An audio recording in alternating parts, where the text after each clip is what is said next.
Well, we're live on Monday, Congrats. which feels like the first day of the last day of the Earth. Oh, goodness. Is that too dramatic? Yeah, that's pretty dramatic. Well, because it's not true. I know I'm going to wake up tomorrow. Well, I know some people will at least. I will say though that it hasn't been a good weekend for me. Like I spent too much time yesterday arguing with two fucking boneheads, and I'm guessing they're going to watch tonight because they can't get enough of this. I don't know why. You're a big celebrity. That's why. But just two absolute and I'll say when I say boneheads, I say that I use the term loosely, you know. But We're they're just talking about you were arguing with two rando people on the internet. yeah, just people who are like coming and arguing stupidity. Okay. And like first of all, Well, that's unnecessary. I just want to say that, you know, from the very beginning on this live, all the way back in TikTok, I'm certain all the way back in TikTok, on this live, we said numerous times that the sexual harassment claims don't matter. And whether or not the sexual harassment claims were, met any kind of standard or threshold didn't matter. To make it clearer, the sexual harassment claims shouldn't have mattered to Baldoni and Heath and the people that he hired in his publicity firm. It shouldn't have mattered enough for them to start a smear campaign.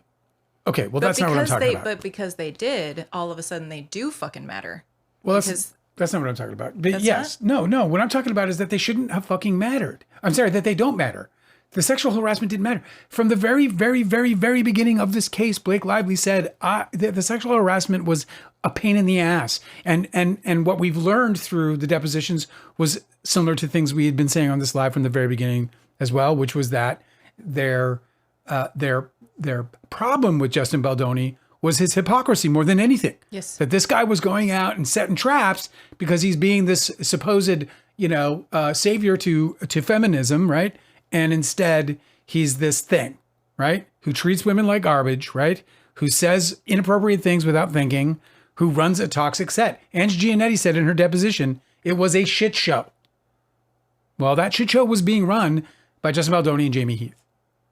What's worse about it is it's not just that he says toxic things without thinking. I don't know if that's exactly what you said, but that he says whatever he calls, he admits that he has impulsive speech as if it's part of his condition or something. But he choose a different fucking profession, I guess. Okay, yeah, exactly. Maybe he shouldn't be in leadership roles, but like the security guards, man, alone at night, perfect. The worst part about it is that he seems to have this problem where when he gets called out for his inappropriate behavior, he seems to resent people for it. And he also gets really paranoid that they're going to attack him for the things that he's done instead of just manning up, right? If he was man enough, maybe he would actually just be able to confront the problem instead of coming up with all of these big elaborate schemes that people are crafting against him and then reacting to that. I mean, the thing is that the craziest part about this whole situation is that what we've seen Justin Baldoni himself do is create the situation that he was trying so desperately to avoid. It never would have happened if he hadn't reacted so badly. The point that I'm trying to make is that Blake Lively filed this lawsuit because of the retaliation. I got involved in this in terms of covering it. I wanted to cover it because I have lived through and still live through being slandered, being defamed, having my life and reputation ruined by people who have the ability to do so. You're talking about celebrities using the media to trash your movie and your work. So I'm just saying that the reason I'm involved in this thing isn't because I wasn't involved in this thing because of the sexual harassment, because, as despicable as harassing anyone on a set is, it wasn't why I got involved in covering this case. I got involved in covering this case because of the publicity campaign, the crisis PR campaign that they fucking launched against Blake Lively to destroy her name and destroy her credibility. And they did so because regardless of whether or not the sexual harassment claims met some kind of threshold or standard, and they fucking did. Yeah. But regardless of the fact that, whether or not people think they did or think they didn't, isn't what's relevant here. What's relevant is that the only reason Blake Lively the only reason Megan Twohey wrote the fucking New York Times article was it had nothing to do with the sexual harassment. It had to do with the fact that because he was called out on the sexual harassment, he chose to launch a defamatory campaign that destroyed her reputation and destroyed her career opportunities. But you're right. The reason why you started talking about this in the first place was because it was so obviously a smear campaign. You could tell that the things that they were saying about Blake Lively and trying to frame her as somebody who stole a movie was totally bullshit. The reason why I brought it to you, because you're a filmmaker, you've got experience, and I was like, hey, this whole wardrobe controversy sounds like bullshit. Is it? And you were like, yes. Let me explain why. And that was the beginning. Well, because it was the smear campaign that got you into it, because they're exploiting everybody's ignorance about. That wasn't what got me into it. I didn't. That's when I knew that it was bullshit. Yeah. Yes. That's when I was easy to call that it was bullshit, because those kinds of problems on sets don't make news. Those kinds of problems on set don't fucking blow up movies. Yeah. Those kinds of problems on set are everyday fucking problems on a set. I don't know, because M. Serrata brings up a good one. When Justin Baldoni he required everybody to give him daily hugs, and I say required because when he would be denied a hug, he would get all pouty and sullen, and he would change the vibe as the leader of the set. M. Serrata said the daily hugs and pouting when denied also shows it was more than words. That's not normal. Those aren't normal set problems. That's not just a creative differences. Well, no, that obviously goes down to the shit show. But that's a shit show. Again, as far as sexual harassment goes, it's a garbage sexual harassment claim, if you ask me, to be like, oh, hugs and kisses, or no, kisses would be one thing, but hugs. Well, he did try to force a kiss on her multiple times. We saw in that well, dance scene. That's different. I didn't mean to open that box. I'm saying the hugs are a form of or evidence of the shit show or the hostile work environment or these kinds of situations, right? But they're not something that require litigation. Again, if Justin Baldoni had just shut his fucking mouth and just gone through it, right, and let his movie go make $400 million in the box office, this guy would have a great career right now. Yeah. He'd have a great career right now. He'd still be working. There wouldn't be he would not have the problem. What? He never would have learned that his crisis PR people he wouldn't have hired them. But he never would have learned how easily duped he is by people like Melissa Nathan. Well, I mean, he still hasn't anyway, so it doesn't matter. He's impervious to that. He also never would have learned that a film by credit is a vanity credit. Well, so what? The point is that that had he just kept his fucking mouth shut and gone through the fucking process of this, instead of being this big, injured, fucking crybaby, none of this would have happened. You know what would have happened? And this happens all the time in Hollywood. There would have been a reputation floating around about him in Hollywood that most people would have just rolled their eyes at, that most people would have not given a fuck about, because the sexual harassment claims that she brought, though totally fucking unacceptable, weren't going to be enough to stop Hollywood from this kid earning money the way he was earning money. Because Hollywood, just like every other fucking organization, they care about the money first. They don't care about anything else. Do you think people lose opportunities from, do you think being a creepy director is a deal breaker? Or do you think that if you're a creepy director who doesn't actually ever cross the line and get really handsy, that maybe you don't get, it's not a deal breaker? It's not a deal breaker. It's not a fucking deal breaker at all. Dude, listen to this, dude. There's a movie, a movie called Powder. Right? Yeah. And that movie Powder, that movie was directed by a person who was accused of sexually fucking assaulting a kid. And Disney gave him a job. And the only reason, yes, and it was a Disney movie, and Disney gave him a job. And the only reason Disney didn't bother with it is because nobody knew about it until it got blown up when somebody did their snooping around about who is this director? Oh shit! Yeah, but you're talking about Disney didn't know about it. I'm talking about if Justin Baldoni went forward in his career, if all of this hadn't have happened and he never started a smear campaign, if he never tried to retaliate against Blake Lively, are you with me? I'm right here. Okay. If he only had a reputation for being a creep who does too many kissing scenes, who tries to improv sex scenes that are really lewd. Yeah. If he was only somebody who solicits hugs all the time and then gets all sullen when you deny him. Yeah. Do you think that would have been a deal breaker for him to get more work? No, not even close. At the very most, it would have been they would have said, "Hey, can you cool with that shit, please?"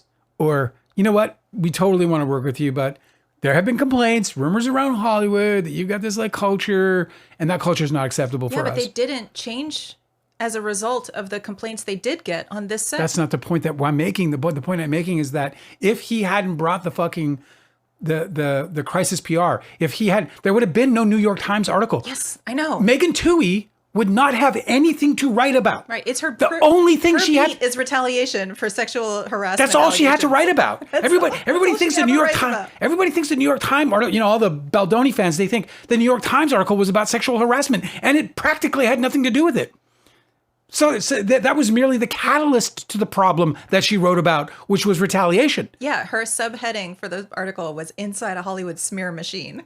Inside a Hollywood Smear Machine was the fucking title, but yet all these Baldoni fans can't get their fucking head around the reality of the situation. You have to understand, it's very convenient.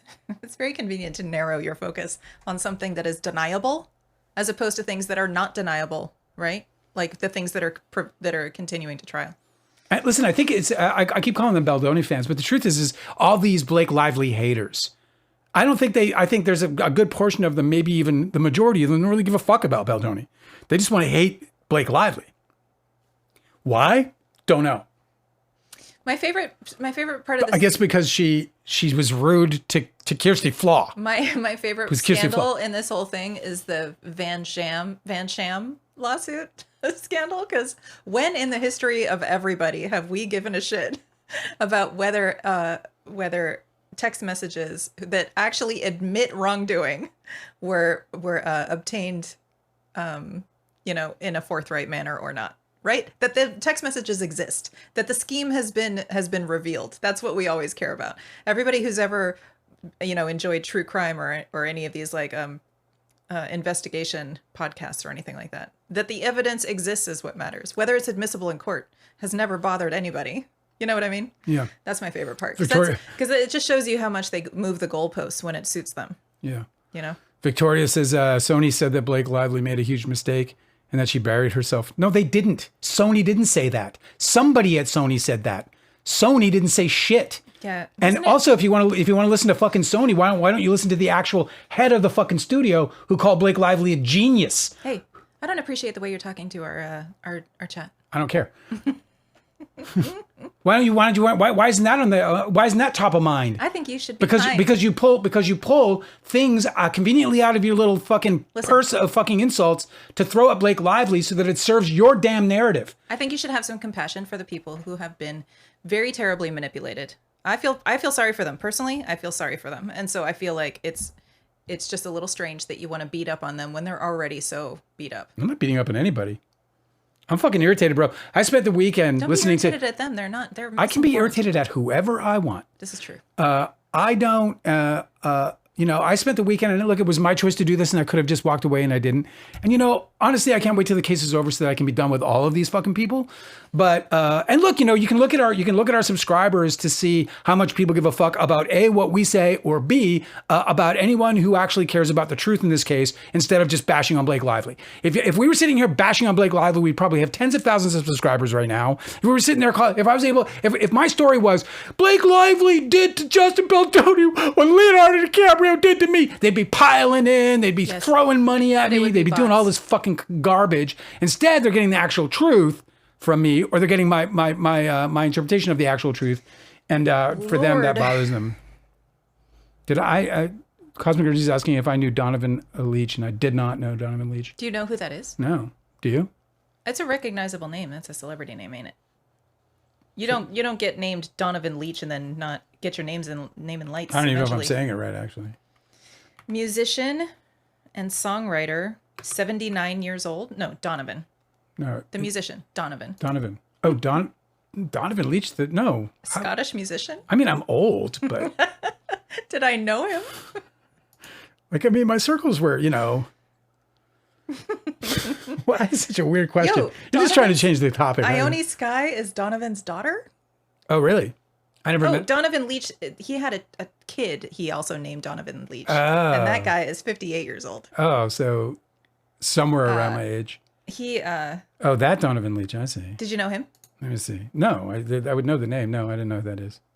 Yeah, he was in 1988 '89 movie. I think the only music I knew two people in Hollywood who had famous musician parents. I knew Blake Sennett, whose grandfather was what's that big band guy? Sorry, Blake, I don't remember your grandfather's name now. Let me just look this. It's like a big band guy. I can't remember Glenn. I don't know. And then Bijou Phillips, daughter to Michelle Phillips.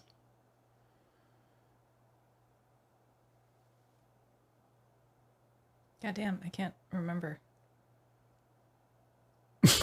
Listen to this. Listen to this stupidity. Victoria says, no one is insulting Blake Lively. Get it straight. Oh, really? Oh, is that true? You know, you're No so one? fucking full of shit, bro. Is that true? Let me just see. Let me just see your fucking stupid comment. No one's doing that, Dale. You're just a big meanie. You don't even know what you're talking about. Let's just go to one subreddit. I'll just go to one subreddit, which, by the way, I'm no longer posting at. I've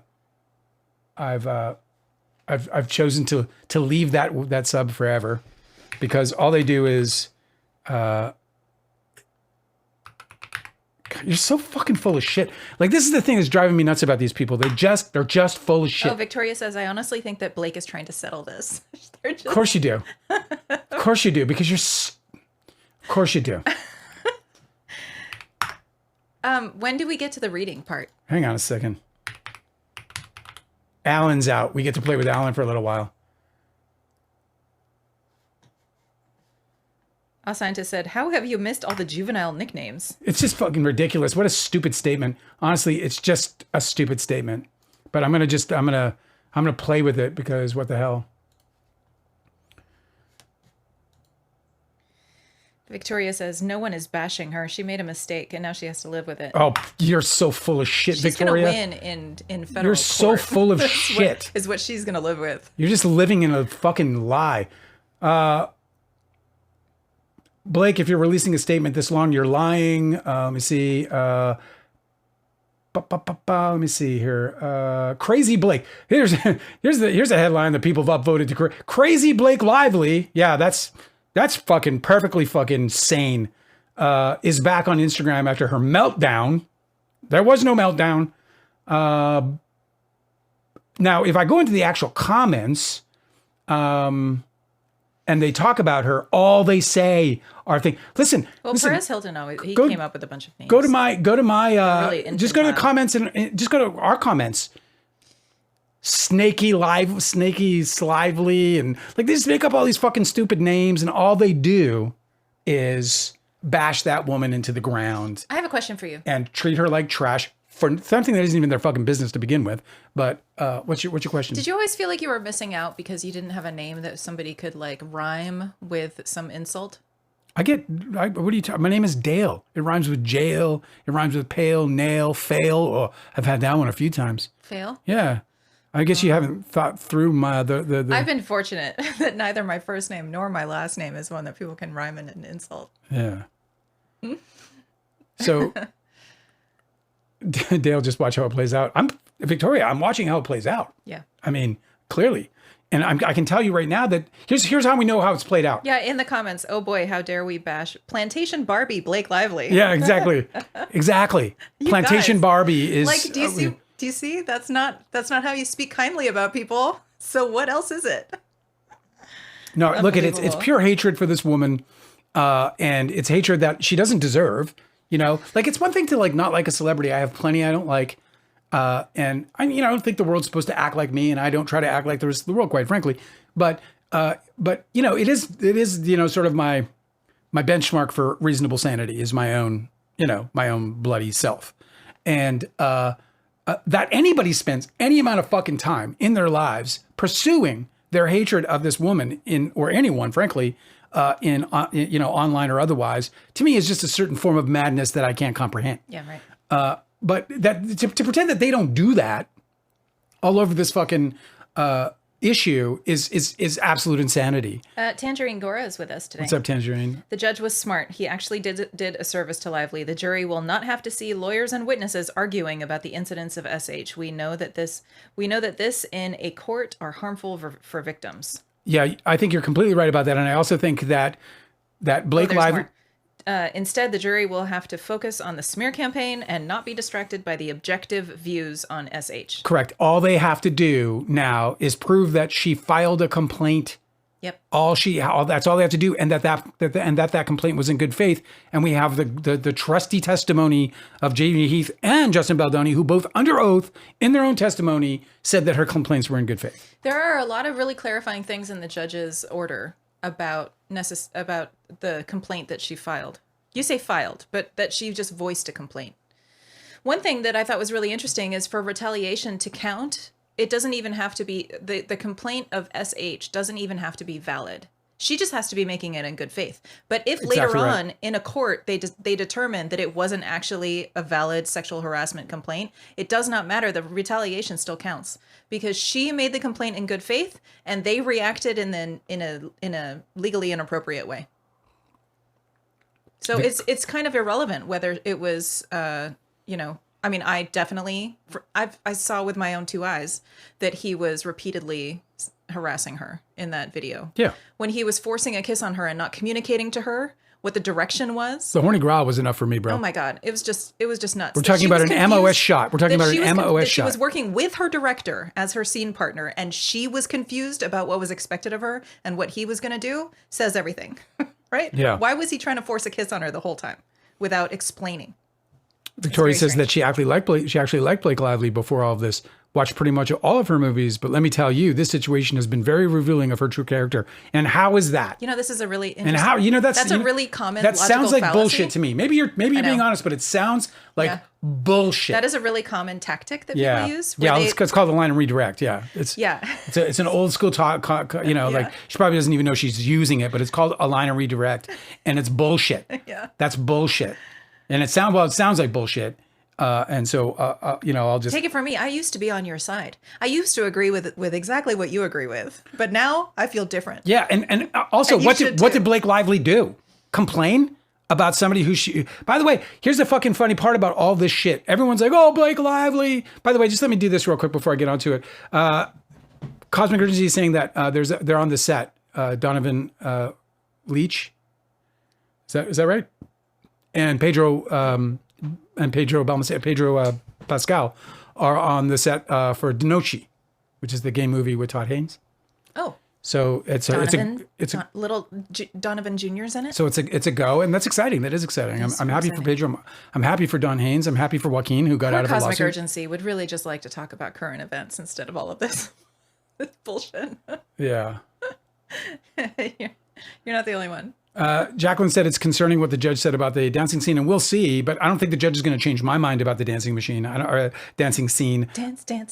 I don't care what the judge really says about it or his opinion about it, as far as what he thinks was appropriate or inappropriate. But we'll see what the judge says about that as we read. About the dancing machine?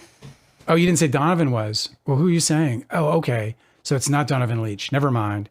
They're on the set of. There are pictures of the set of Pedro just on that Todd Haynes set. I got you. All right, well, that's exciting. Yeah, man, I'm excited to see that movie. I'm very interested in what Joaquin was dealing with internally with his. I know it was like urges. Brilliant marketing. If Joaquin can't even bring himself to do it, it must be good. Yeah, it's like for everybody that liked Heated Rivalry, you're gonna love this. No Dale, says Victoria, who is just somebody you absolutely should trust. She has to convince a jury panel that she had valid claims. That's not true, Victoria. You don't know what you're talking about. All she has to prove is that she made the claims and that they were in good faith. She does not have to prove any validity toward them at all. That was thrown out by the judge you are so happy about these days. The burden was on the producers and the company, the production company, to handle her complaints in a manner that was following legal protocol, right? They didn't. Okay. And then instead they retaliated.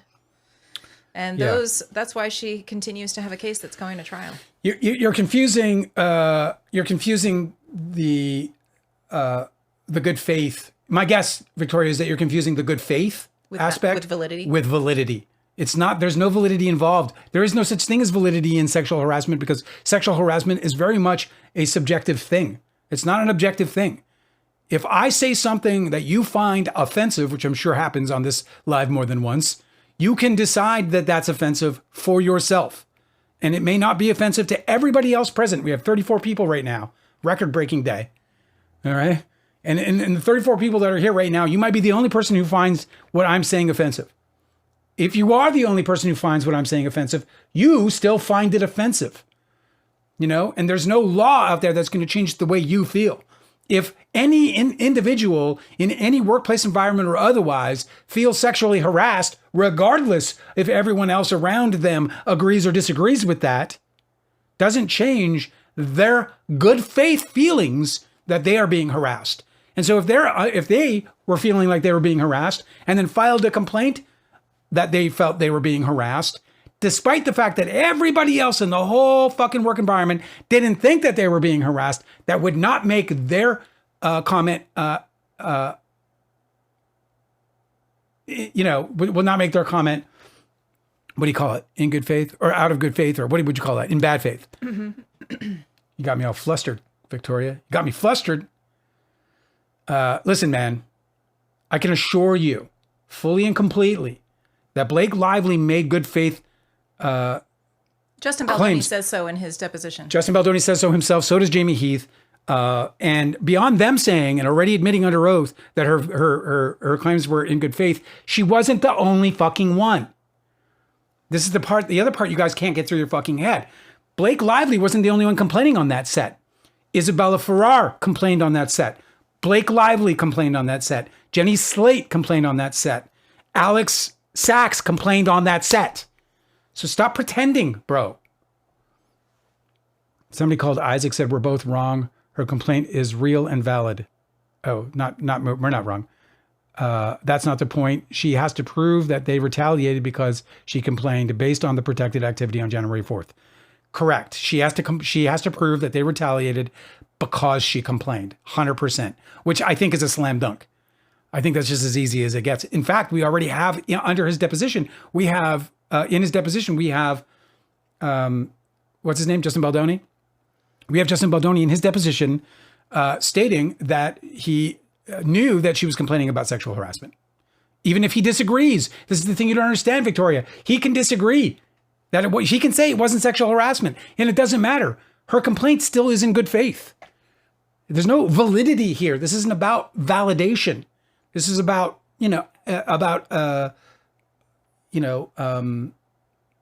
intent, ultimately. And it wasn't her intent. Listen, man, she got involved with this dude because she thought this dude was going to be a good guy. She got involved with this guy because it was a good property, Colleen Hoover, right? #1 best-selling book. So it was a good property. And this guy had a good record, according to her. She didn't do her due diligence either, right? She didn't know about the other lawsuits, lest we forget that Justin Baldoni, unlike Blake Lively, has been sued multiple times for harassment, for discrimination, for retaliation. Not to mention theft of intellectual property.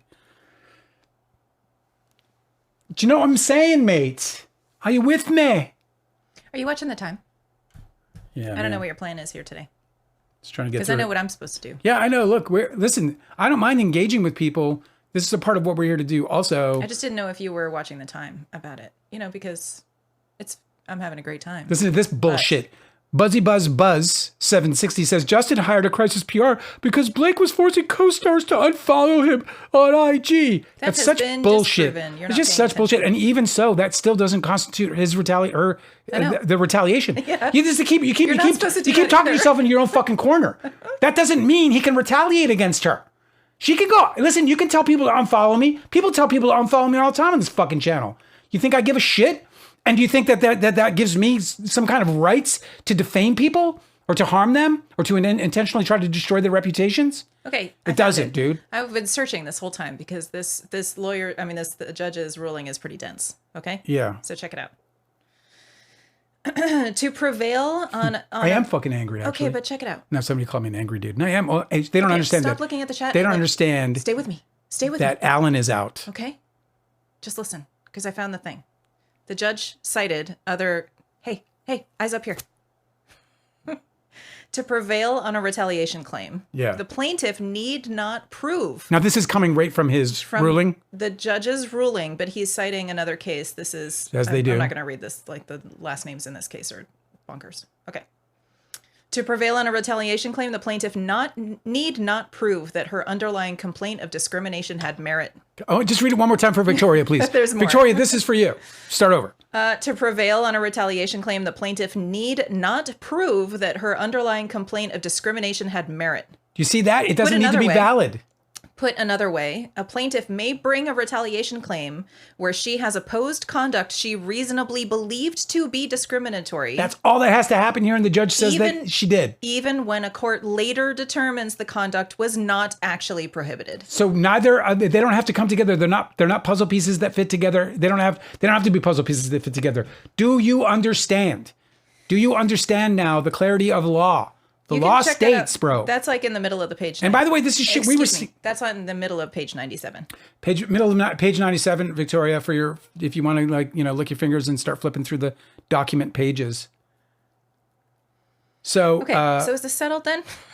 so is it settled? She doesn't need any there, and this is why and this is why Tangerine's not. I think Tangerine's right. You don't have to look. I think it could have been more confusing for the jury if they're sitting there trying to prove the validity of and the not just the validity but the the sexual harassment was of the sort that would be disturbing to anybody, right? So like it's such a subjective thing, like if I'm sitting there and talking to somebody on my set about how somebody has a real sweet ass. And the dude behind me doesn't care, and the dude beside me doesn't care, but the craft services person walking behind me, walking past it, overhears and does, I got a fucking problem. Yeah, that's right. And it doesn't mean if the three other people around me were laughing and high-fiving because I'm talking about somebody's sweet ass on my set. Sweet ass. Now you got to go all the way. Hey, fellas, check out that sweet ass. I don't know who Victoria said talking to, but she said you guys are reaching. I hope you're not talking about the judge. If you're talking about the judge, that was the judge's words in the judge's fucking decision. The judge is reaching into case law. Yeah. If that's what you mean. If Justin was the worst guy in the world with lots of complaints against him, that doesn't mean he did anything to Blake Lively. No, it doesn't. I never said it does. Hey, keep that same spirit when you're criticizing Blake Lively. Just because she may have fucking mouthed off on somebody like Kirsty Flaw before does not mean that she right. Just because she was mean to Kirsty Flaw, yes, right. Just because she got married on a fucking plantation, right. Yeah, it doesn't matter. That same energy, yeah. So it's the same fucking energy, but no, it's not about that. But the point being is that people are ready to destroy Blake Lively, are destroying Blake Lively over all her past instances, yet she's the one who's never been sued by anybody for any wrongdoing on any set in her 20-plus year career. Justin Baldoni has been at it for 5 years with that production company at the time of the lawsuit, 5 years at the time of the filing of that lawsuit. And in those 5 years, he's been sued 3 separate times outside of this fucking lawsuit. It's an incredible run. It's an incredible run, dude. And if you can go ahead and ignore that, but I think it does certainly speak to. But you want to label, but they want to label Blake Lively difficult to work with. Well, he's the one who keeps getting sued every time he works with anybody. I got the classic, in the comments this weekend. I got the classic Kirsty Flaw bullshit. You know what I mean? Like somebody's like, "Oh yeah, she was mean to Kirsty Flaw." Who gives a fuck? Nobody talks about Parker Posey. Look at how she's behaved. Blake Lively wasn't mean enough to prove is the way that I feel. Well, I about agree. it. Kirsty Flaw to me is utter trash. Look at the way she's behaved. Complete fucking trash of a human being. And I believe personally, though I have no evidence to prove any of this, this is only my speculation. I offer it to you for entertainment purposes only. It is simply an opinion, and the opinion is my own. But I believe that Kirsty Flaw was paid to do that. Because what else is the... And I believe that was done through channels in the same way that the mob does their shit through channels. What else is the explanation for why the fuck this lady, who has a whole life of other things she could be doing, is devoting so much of her energy to this one fucking beef with Blake Lively? Yeah. She's got to be getting some fucking kickback for it. It's crazy. Like if I had a career in entertainment like Kirsty Flaw did, I would definitely be doing something else. That's crazy to me. Dale and his misogyny is showing, says Buzz 760. Oh, yeah? Oh, yeah, I'm the most misogynist guy you ever met. Let me tell you, all I have is a reputation as Oh, misogyny. because you were talking about somebody's sweet ass? How do you know he wasn't talking about a man's sweet ass? Yeah, how do you know it was? I didn't say there was a woman involved in my sweet ass comment. Maybe there was a donkey on set, like an animal handler or something. And you were like, sweet ass. You know? Yeah, right. It's Maybe just you're like the misogynist, a well-groomed bro. donkey. You're just gonna arbitrarily label it a woman's ass. It's like a well-groomed donkey is a Get funny your joke. head out of the gutter. All right, can we move on? Listen to this. This is so funny. Listen. I just want to talk. No, we don't have to move on yet. This is way too much fun. This is hilarious. And I just want to point out the hilarity of this. This is what Victoria says. I truly believe, this is what she says. This is how fucking closely paying attention these people are. I truly believe, says Victoria, that she will be paying Justin millions. For How? what? How? What did he lose? The jury can't fucking award Justin Baldoni anything. No, this is Justin impossible. Baldoni doesn't have a case. This literally is impossible. His entire case was thrown out, Victoria. I need you to get with the reality of the situation. Justin Baldoni has no case It's an before the impossibility. court. The judge, the jury, nobody, not you, not anybody, can find for Justin Baldoni. His shit got thrown out. Amazing. Bro, man. I mean, here's the thing, though. It's that's a really good example of maybe you should just take a seat because you're not paying attention. There are people here who are today. I spent all day reading through this judge's order. Now I have an understanding of things. I recommend you do it because then you wouldn't make mistakes like that. Maybe the rest of your assumptions about this case are flawed also. Because thinking that the jury can award Justin Baldoni anything when that's literally not the mechanism that the federal court has in this case is just flawed thinking. It's just sad. I don't know why these people are they're so confident in their in this incorrect information. I don't understand it. I don't know. Maybe I am too. Whatever. We all have biases. But. Somebody called me Angry Dale, which thank you. I appreciate that. Justin can still appeal Angry Dale. Okay. He still doesn't have a case right now. No. He can appeal. Everybody can appeal decisions. But right now, as we sit here, there's no case going before any jury. Mm-hmm. Right? So there's no awarding him. You know that, right? Yeah. So he can't get an award, can he? Right? And if he wins the appeal, then there's going to be a separate trial, obviously. Unless he can win the appeal by May 18th, which I think you and I both probably agree he cannot. Come on, bro.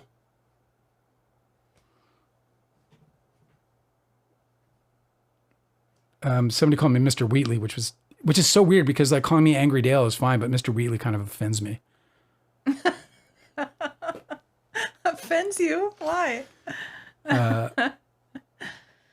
Palette Marat says. I know why it offends you. Because the last time you were called Mr. Wheatley, you were in a lawsuit. They called you Mr. Wheatley because you were a party to a lawsuit. I don't deserve any respect, is what I'm saying. Don't be silly, Dale. He can appeal the case that got thrown out. And he can also seek sanctions when he wins the case in May. He can't win the case in May. Blake can either win or lose. That's it.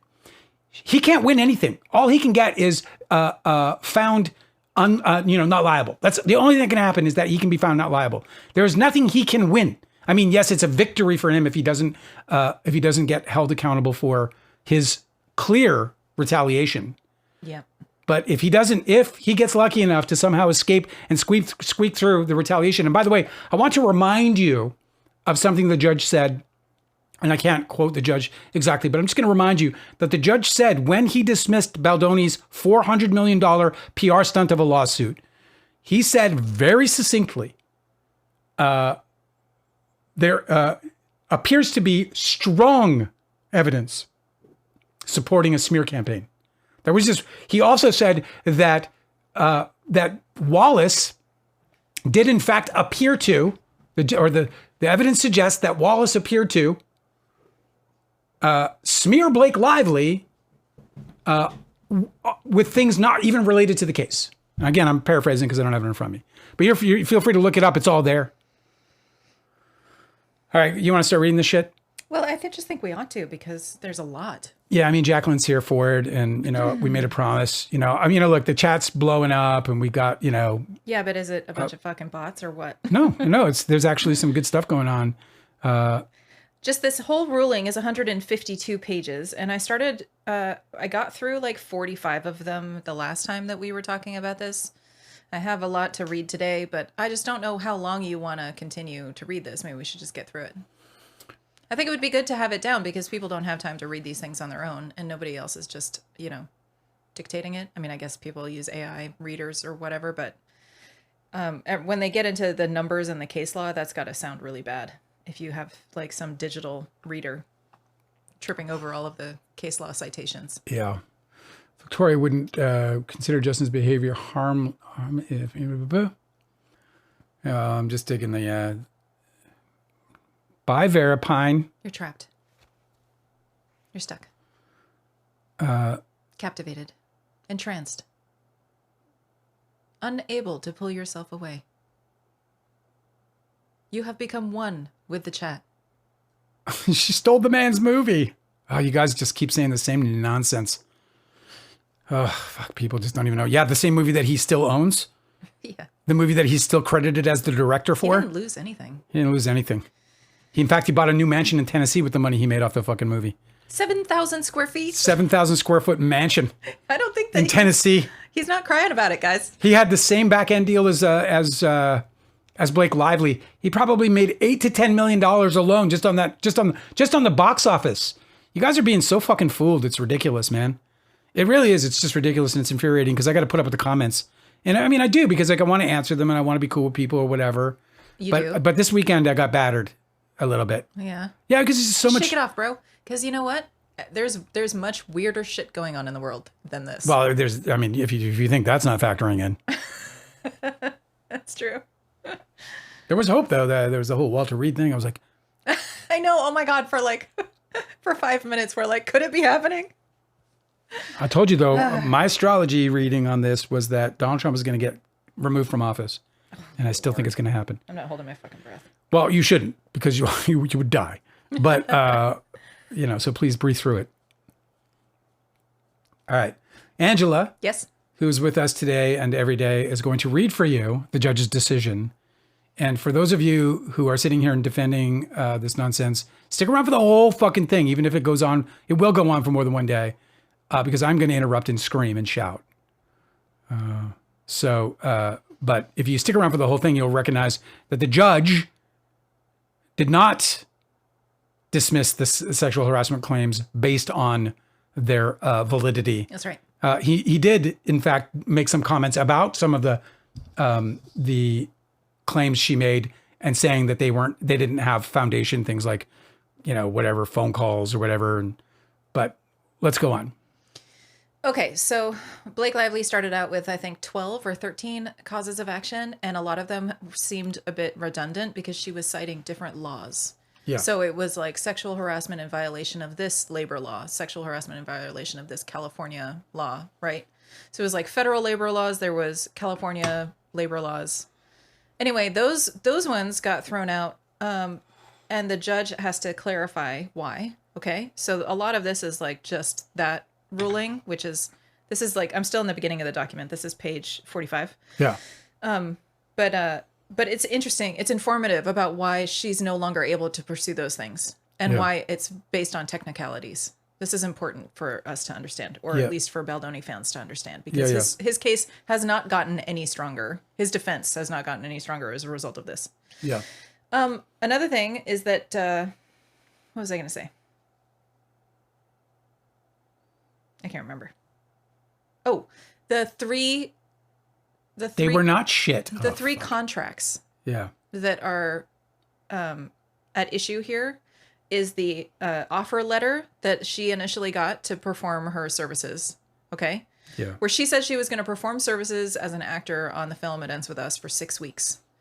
And then the strike happened. So those 6 weeks, that time lapsed. So they needed to make a new contract. Yes. Okay. Regardless. Yes. So by the time the strike concluded, they needed to make a new contract because she was no longer bound by the previous agreement because that time had lapsed, the 6 weeks that she had given. Okay.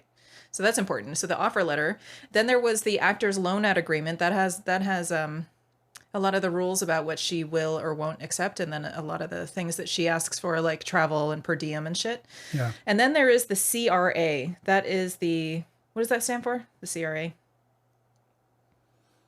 I don't know why I'm spacing right now. Do you know? Civil rights? No, the CRA CRA. is her. It's an actor's. Oh, loan out agreement? The actor's loan out agreement is called the ALA in this, and then the CRA. I'm sorry.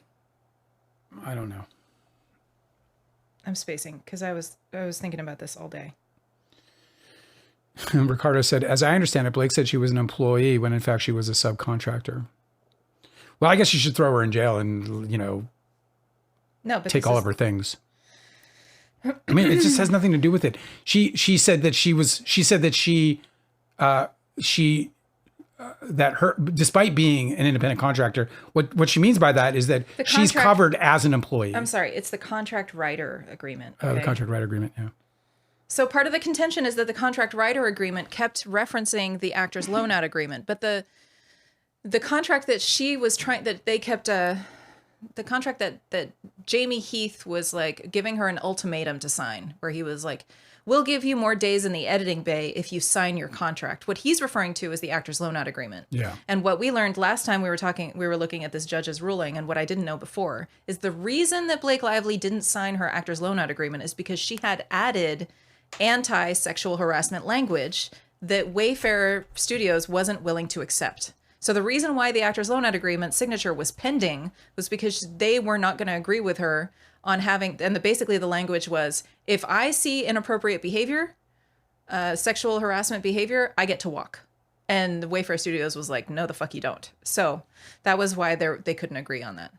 And so there's been a lot of fight in the court about whether the contract writer agreement, which was supposed to be in addition to the actor's loan out agreement, was going to be invalid also because the actor's loan out agreement wasn't signed. Do you see what I'm saying? I do. This is why this part of the document is kind of dense. All the juicy stuff is later on, after page 100. I'll just rip through it then. Okay, cool. So the judge says the CRA is enforceable. He says, Lively's attempts to enforce the CRA, and in particular its provisions specifying that there shall be no retaliation of any kind against artists for raising concerns about the conduct described in the letter, stands on firmer ground than the actor's loan out agreement that wasn't signed. Before you continue, just really quick, Ricardo, you're wrong. And not only are you wrong about her not having protections as an employee, that there are provisions for that in New Jersey. There are provisions for that in... listen, I'm going to ask you to put on your thinking cap. You think that independent contractors can just be unilaterally sexually harassed without consequence? You think there's no protections at all in the world for people who are independent? So I can just make somebody an independent contractor and then completely harass them throughout their entire stay and be completely off the hook because they're independent contractors? Put your thinking cap on, bro. And also go look at the law. The laws in California. The judge addresses that. Exactly. Yeah, the judge addresses it. It's not true. You don't know what you're talking about. Go ahead. Is this a safe space? No. Okay. Dude, I have little spittles. Should I repeat have spittles. myself? I have spittles. I mean, no, you don't need to.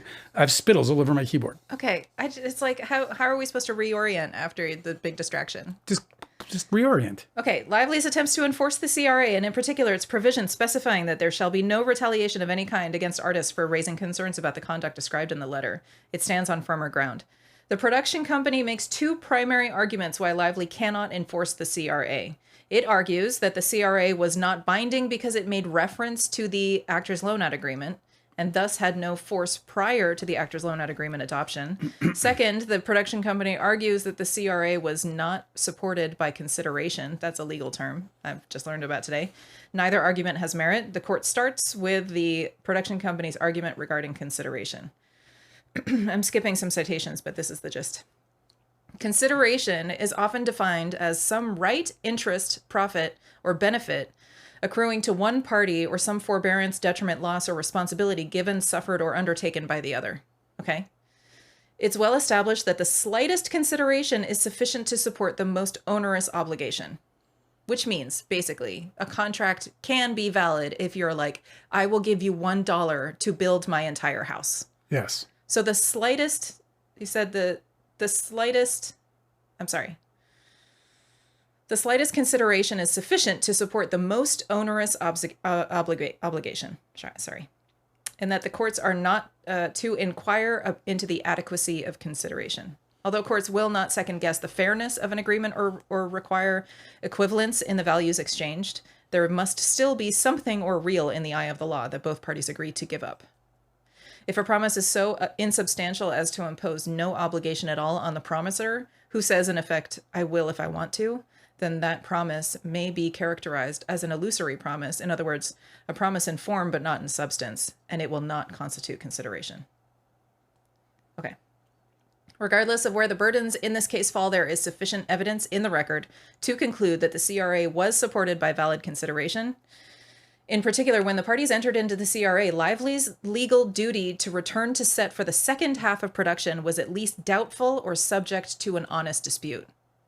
Remember, because she had only signed on to do 6 weeks, and because she was an independent contractor, she can go and get more work. So she might just not be available, and they don't have a say in it. Yeah, I mean, they were so fortunate that she was available at all. Yeah, that's right. The offer letter, the only agreement by which she was bound to perform, required her to provide exclusive principal photography services for up to 6 consecutive weeks during the run of production. And filming paused for 1 month into production due to the Writers Guild of America and SAG-AFTRA strikes. By its terms, the offer letter did not oblige Lively to commit to more than 6 consecutive weeks of principal photography. Now, of course, Baldoni exploited this. He got all twisted up and upset because he says she's just going to take her ball and go home. She's just going to walk. Like it was some big threat. Like, no, literally, she was not obligated to return to this They production. had an obligation to get her back under contract. That's right. Hockey players do it. Baseball players do it. Basketball everybody else does it, bro. You can't just she's not chained and bound to somebody because without an agreement. He turned it into her like stomping her feet and making some demand, okay? Yeah. And then, of course, that got exploited by his publicist and that turned into all these articles that she's like making threats or something, okay? Even Brian Friedman in his lawsuit was talking about how she was making threats to leave. She literally is not bound by any contract to stay. Okay, this is what the judge is clarifying. It makes sense to everybody who's in this business, except for us out here who got exploited by the publicists who were like, you guys don't know how this works, so we're just going to tell you that she did this on her own. By its terms, the offer letter did not oblige Lively to commit to more than 6 consecutive weeks of principal photography. Her duty to continue with filming at that point on a different schedule than the one previously agreed to was therefore subject to at least some uncertainty. They have pay or play in the business. Yeah. And pay or play is all about that because you try and lock somebody down to a specific time frame, and then you as a producer don't come through with that time frame. You still owe them the money. Yes, exactly. That's the only guarantee they have because everything is so because their calendar gets add up, bro. Yeah. And they also lose roles, subsequent opportunities or parallel opportunities that they chose that they chose to turn down in consideration for the one that they signed on to. Mm-hmm. Her agreement to resolve that uncertainty by returning to set constituted valid consideration. That is what the CRA in fact recites. It states that the parties wish to confirm the conditions upon which Blake L., that's her loan out company, has agreed to cause Lively to render acting services on the film following the break in production of the film related to the strikes. The clear implication is that absence agreement to the conditions, her loan out company would not cause Lively to return to set. And because it was unclear whether her loan out company had an obligation to cause Lively to return to the set and whether Lively herself had such an obligation, the CRA was supported by valid consideration and is binding. So that's why it prevails. Violet's arguing with the judge and saying it's us. Oh my God, she says she did not complete the 6 weeks before the strike. She did not complete 2 full weeks, which pushed back the production. I don't think you guys have all the facts. You're talking to the fucking judge. We're reading his ruling. No, those are calendar obligations. Bro. Those are calendar obligations. Those aren't span of time. The days that she's committed to work are the days they have to get her to work. Yes, literally. They can't. It's not 6 weeks. Any 6 weeks. 6 consecutive. You can't be like, oh, I signed on for 6 weeks. Okay, well, we're going to shoot you for 2 days now, and then 2 days in a month, and then 2 days in 6 weeks. Come on, man. Put our thinking caps on, bro. Thinking caps? Yeah, put your thinking cap on because you don't have a thinking cap on if you think that. That's nonsense. That's just utter nonsense. The production company also argues that the CRA is not enforceable because it makes reference to the actor's loan out agreement, and the actor's loan out agreement was not executed. That argument has no greater merit. The CRA states that it shall be deemed incorporated into the actor's loan out agreement. The CRA also states that in the event of a conflict between the CRA and the actor's loan out agreement, the terms of the CRA govern. And this is why that clause is in every contract you sign when you have something that precedes the previous agreement. That's right. If then, it's an if then clause. Then they're come on, keep going. It is clear. Don't throw a pen. Someone could get hurt. It is clear that the CRA does not make entry into the actors loan out agreement a condition precedent to the execution of the CRA. This is why I could never be a lawyer. I'm sorry. What is the sentence?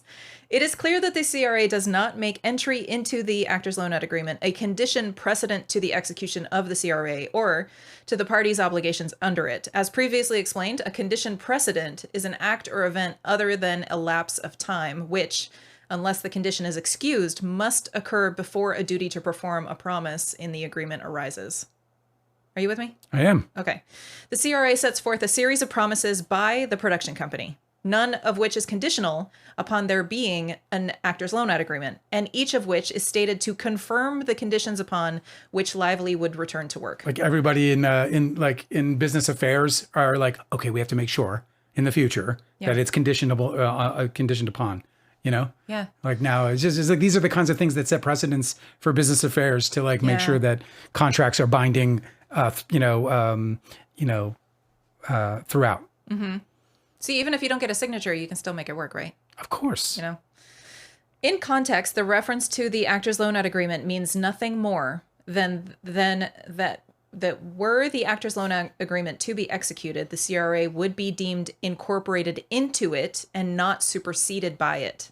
In other words, the CRA contemplated the possibility that the parties would enter into the actors loan out agreement, and it set forth how the CRA would apply in the event of that contingency. It was not itself contingent upon the signing of the actors loan out agreement, and that's the argument that the Wayfarer parties made. And didn't prevail. The parties' conduct confirms that understanding, as they both performed under the CRA, notwithstanding continued negotiations over the actors loan out agreement. The Wayfarer parties took steps to implement the CRA's requirements, including by hiring a new producer. Lively, for her part, returned to set for the second phase of production. The CRA thus carried independent and binding force. So the CRA is the 17-point. The CRA was a result of the 17-point. I see. The contract rider agreement. So it was a rider onto her contract, like new shit that they added. Yeah. Yeah. New shit that they added is legal speak, by the way. I learned that because I'm an attorney. Dude, man. Just take the bar. JK. Be done with it. Okay. It ends with us movie, the production company, okay? They argue that even if the CRA is enforceable, Lively's claim for breach of that agreement must be rejected. The production company, again, relies on the notice and cure provision in the actors loan out agreement, but no such provision appears in the CRA. Of course, where there are multiple integrated agreements, those agreements are to be read as a unified whole. Citing generally all writings which are part of the same transaction are interpreted together. But here, there is only one agreement, the CRA. Yeah. Because Lively never agreed to the actors loan out agreement, she cannot be deemed to be bound by its terms. Indeed, as explained above, the intent of the parties in making reference to the actors loan out agreement was not to incorporate all of its terms, including the conditions precedent and the notice and cure provision, but to ensure that if the actors loan out agreement were ever adopted, it would not supplant or supersede the CRA.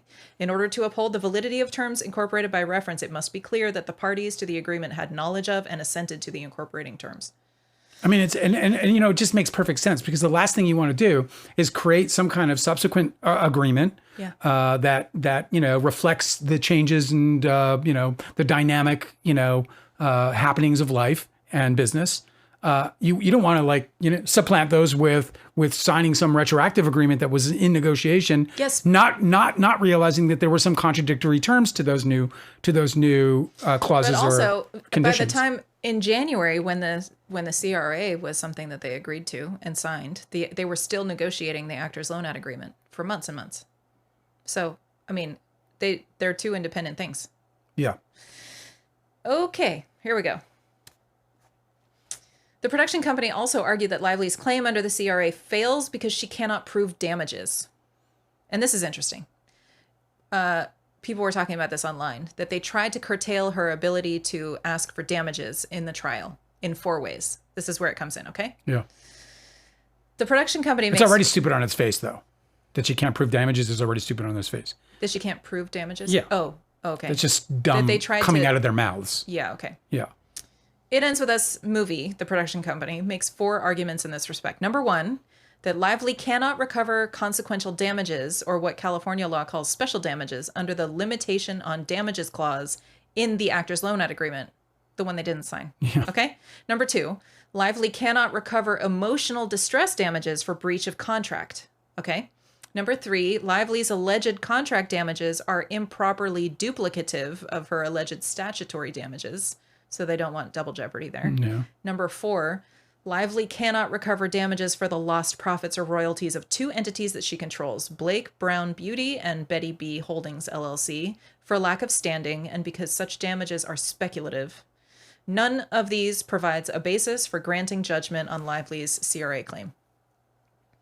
To begin, the Wayfair parties argue that nearly all of Lively's asserted damages are consequential or special damages, and that such damages are barred by a provision in the ALA, the Actors Loan Out Agreement, stating that in no event will any party hereto be liable for or have any obligation to pay the other consequential and or incidental and or special and or punitive damages. The argument fails for the same reason that the notice and cure argument above fails. No analogous provision appears in the CRA. The parties never agreed to the Actors Loan Out Agreement. They are not bound by it. Okay? Second, the production company argues that under California law, a party cannot recover damages for emotional distress, including distress from loss of reputation as a result of a breach of contract. And isn't that crazy? Yeah. Like, why the fuck not? It makes no sense. Somebody ruins your reputation, you're not allowed to get damages for being absolutely upset and having that distract you from your life and work and family. And just feeling the stress and Yeah. I mean, stress kills. I know. I mean, this is like science, proven science. So weird. A scientist is here, she could tell you. What the hell? Okay. Under California law, a party cannot recover damages for emotional distress, including distress from loss of reputation as a result of a breach of contract. There may be some question with respect to the reach of that doctrine and its applicability here. Citing another lawsuit, when the express object of the contract is the mental and emotional well-being of one of the contracting parties, the breach of the contract may give rise to damages for mental suffering and or emotional distress. The court need not reach that issue here, however, as Lively does not ground her opposition to the summary judgment on the basis that she is solely entitled to damages for emotional distress and loss of reputation. So that's done. Third, It Ends With Us movie, the production company, argues that Lively's contract claim is improperly duplicative because she seeks recovery for the same damages under her statutory causes of action. The cases that the production company cites, however, stand for the proposition that if a plaintiff proceeds on 2 claims, each of which seek damages for the same injury, the plaintiff will not be entitled to double recovery. Lively's statutory and contractual retaliation claims will present their separate challenges at trial. So Lively need not forego one theory of recovery at this stage in order to pursue the other. So that's gone. Finally, the production company argues that Lively cannot recover for lost profits to Blake Brown Beauty and Betty B Holdings. Lively responds that she is not seeking relief in her capacity as a shareholder, but rather direct damages to her own business reputation in connection with her own legal claims. The court has the authority under Rule 56G to determine a fact that is not genuinely in dispute, including on an item of damages. However, the exercise of that power is discretionary. The court can decide that it is better to leave the matter for trial. In this case, the parties devote only a few pages to Lively's theory of damages. The issue is better addressed at trial or prior to trial through motions in limine directed to the admissibility of evidence or argument. So he's like, hot potato. I'm not doing that. Well, he's hot potatoing that to the trial, right? Exactly. Yeah. Okay. Lively's employment status, right? This is where we're talking about whether she's an employee Yeah, or... well, we know she's an independent contractor, but yeah, go ahead. Let's see what the judge says. Okay. Lively's first and second causes of action allege harassment and retaliation in violation of Title VII of the Civil Rights Act of 1964. Her fifth cause of action alleges retaliation in violation of California Labor Code. The Wayfair parties raised the threshold issue of whether the laws cover Lively in the first place. Under both California and federal law, the question whether an individual worker should properly be classified as an employee or instead as an independent contractor has considerable significance for workers, businesses, and public generally. That's a quote. California Labor Code similarly requires the plaintiff to prove... I'm sorry, they're doing a bunch of citations. Let me skip. Working through the citations. Be right with you. There's so much on this, obviously. Stay tuned. Don't go away. We'll be right back. Okay, it appears that a prerequisite to asserting a violation of labor code is the existence of an employer-employee relationship at the time the alleged retaliatory action occurred. Lively's sexual harassment and retaliation claims under these provisions can therefore proceed only if she was an employee rather than an independent contractor. The court will assess Lively's employment status under Title VII and California Labor Code sections in turn. Okay, legal background. Let me see. I skipped this part. Yeah, I skipped 2 pages. So that was, if you guys want to read the legal background section, that's on page 54 and 55. Let me do this because this is our scientist is asking. Can I clarify using insults like snake lively and whether that's permitted in our chat? Well, look, I think it's a difficult question because I think that people speaking about people in public, I think it's fine. I think it's ridiculous. And I think it's practically shameful to do. Calling somebody snake lively is just so petulant and ridiculous. It does say more about the person commenting than it does about their just target where I was going, but it says a lot more about them than it does about Blake Lively. It's kind of dumb. But because they're talking about somebody in the public view, I say it's fine. I say it's permitted if there is insults being slung directly at individuals, then it should not be permitted. Oh yeah, and if you make anybody uncomfortable, that's on you. You know what I mean? Yeah. Like if somebody gets offended, like that's directly on you. But let me let me add some let me clarify that if they get out of control, if they start using extremely derogatory terms, then they should be silenced for that.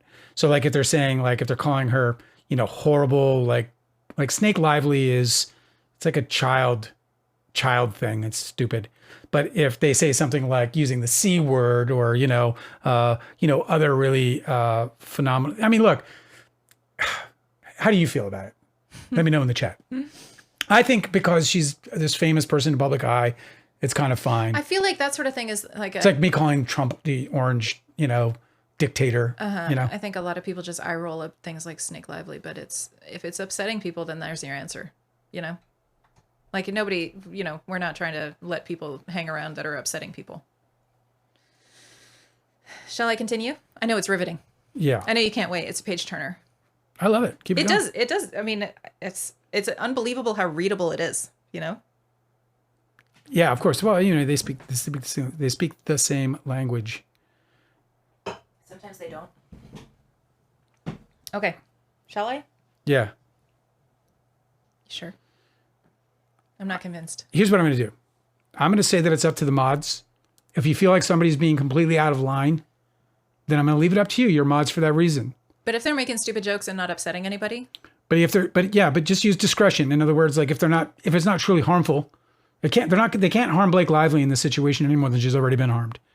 So yeah, I'm more concerned about other people being upset about. But I'm upset about bullies. but I'm concerned about the chat. Yeah. So if you think it's upsetting to the chat to the extent that it's offensive, and then in that case, I would like you to moderate it. If it's just them making fools out of themselves, please let them keep throwing shit in their own face. It's fine with me. Can we thank these folks for watering our garden so nicely? I don't understand. You had mods working on the chat and asking questions about how they can do a better job. I think that's really awesome. Yeah. Well, yeah, we have good mods. Yeah, isn't that nice? Thanks, guys. What do you want me to do? Should I? Yeah, please continue. Okay. You're still dealing with this though, right? Or what? Am I waiting for you? Or are you waiting for me? I'm gonna make Deanna mod. I'm just on hold then, I guess, okay? No, keep going. Okay, but I don't know. I said keep going. All right. The analysis is not indifferent to the congressional intent. Okay? He's talking about the labor laws protecting employees or independent contractors. Okay? The analysis is not indifferent to congressional intent. A person who may be deemed an independent contractor for purposes of the work for hire provisions in the Copyright Act, where the rights to intellectual property can depend on contractual terms, may nonetheless be an employee for the purposes of Title VII, where Congress intended to create public law rights that were vested in workers as a class and not subject to waiver or sale by individuals. Thus, while factors such as employment benefits and tax treatment might deserve special considerations in the work for hire context, where workers and employers are first to allocate intellectual property. See, he's citing an intellectual property law, but he's clarifying the congressional laws by doing so. Thus, while factors such as employment benefits and tax treatment might deserve special considerations in a copyright work for hire context where workers and employees were free to allocate intellectual property rights by contract, those factors are entitled to less weight in the employment discrimination context, as firms could use individual employment contracts to opt out of the anti-discrimination statutes. As the Second Circuit explained in Eisenberg, the core substantive protections of the anti-discrimination laws were not intended to be skirted by the terms of individual employment contracts. The most important factor in determining the existence of an employment relationship under Title VII is that control or right of control by the employer, which characterizes the relation of the employer and employee and differentiates the employee or servant from the independent contractor. Does that make sense? Probably not. It does. It's very interesting. Go ahead. The degree of employer control is the foundation for Title VII's limits. Independent contractors are thought not to need Title VII protection because such contractors already have a degree of control over their employment. I couldn't disagree with this more, but yeah. It's just so interesting because it's as if there's no consideration for liability. I know. So it's like you can harass me, and that's fine. I can take my ball and go home because you've harassed me. I can lose my money and my opportunity to earn. That's right. And can't sue you for it because it's sexual harassment. But you can sue me for a breach of agreement because I've walked off the set as an IC who has the autonomy to do so, according to the law. It's just the law is tripping over its own shoelaces in this, in my opinion.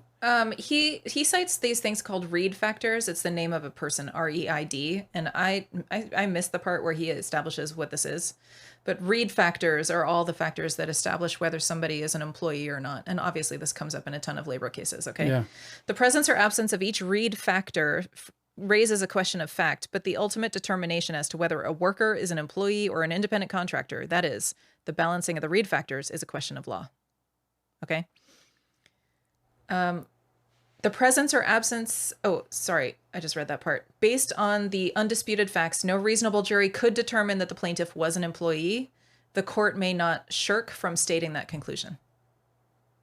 Okay. Lively agreed with the production company, a company formed to produce a single film, that she would perform a specified role in the film based upon a pre-agreed script with a pre-agreed director and a pre-agreed co-lead.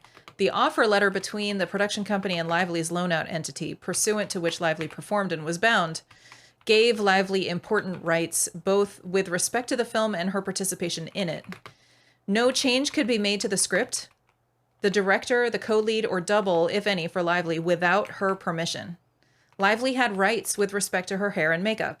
Section 8 of the agreement is titled Approvals, and it states, this is from Lively's agreement, artist will have mutual approval rights over the following: hair, Anne Carroll pre-approved; makeup, Vivian Baker pre-approved; and wardrobe personnel. Stand-in, stunt double, if any, the screenplay, the director with Justin Baldoni pre-approved, and any replacement.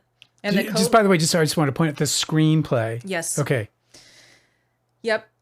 So she wasn't taking over the film. She wasn't taking over the fucking film. In her she was contract. exercising her fucking right.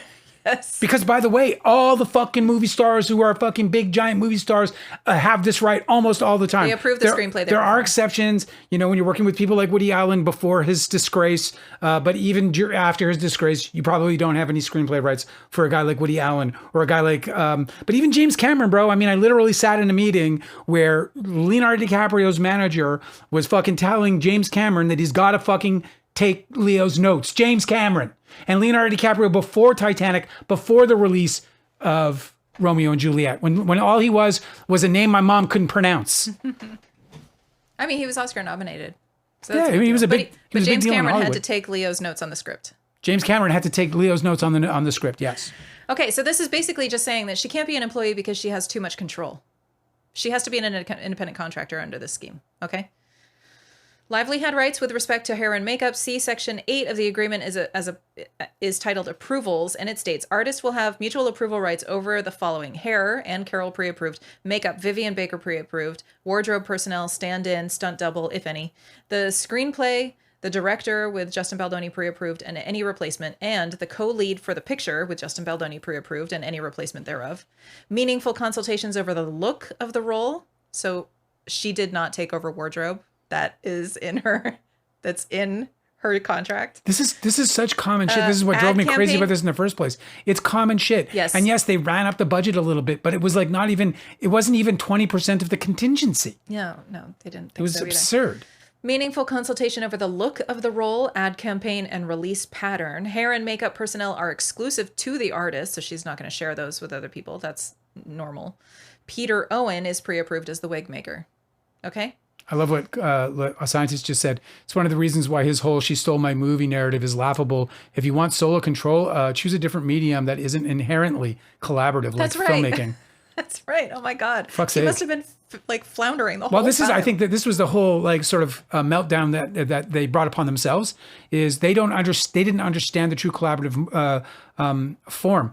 They were in more positions of power prior to the point when they bring on a heavyweight like Blake Lively. When you bring on somebody like Blake Lively, she's gonna get her fucking hooks in because their entire future, their entire present, relies on the judgment of these people. Otherwise, right? Like Leonardo DiCaprio. One of Leonardo DiCaprio's big soliloquies in our lawsuit and in his deposition was all about how he would never just let somebody make a feature film out of something he did over 2 days. Notice those words though.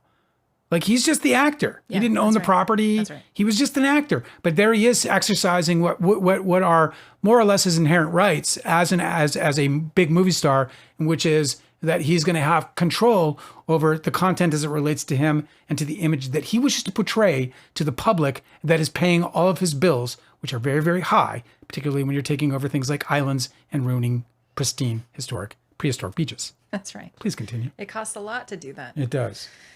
Okay, they continue. The offer letter contains additional approval provisions, including Lively's right to sign off on the filming start date of May 2023. Any shoot days outside of New Jersey or New York, her transportation for such shoots, the trailer provided for her on set, the use of her name, her voice, her likeness in merchandise, commercial tie-ins, co-promotions and the like, outtakes and behind-the-scenes shooting, and the use of any such footage, press and EPK crew on set. I don't know what that means. Do you know what that means? Say that again. EPK crew on set?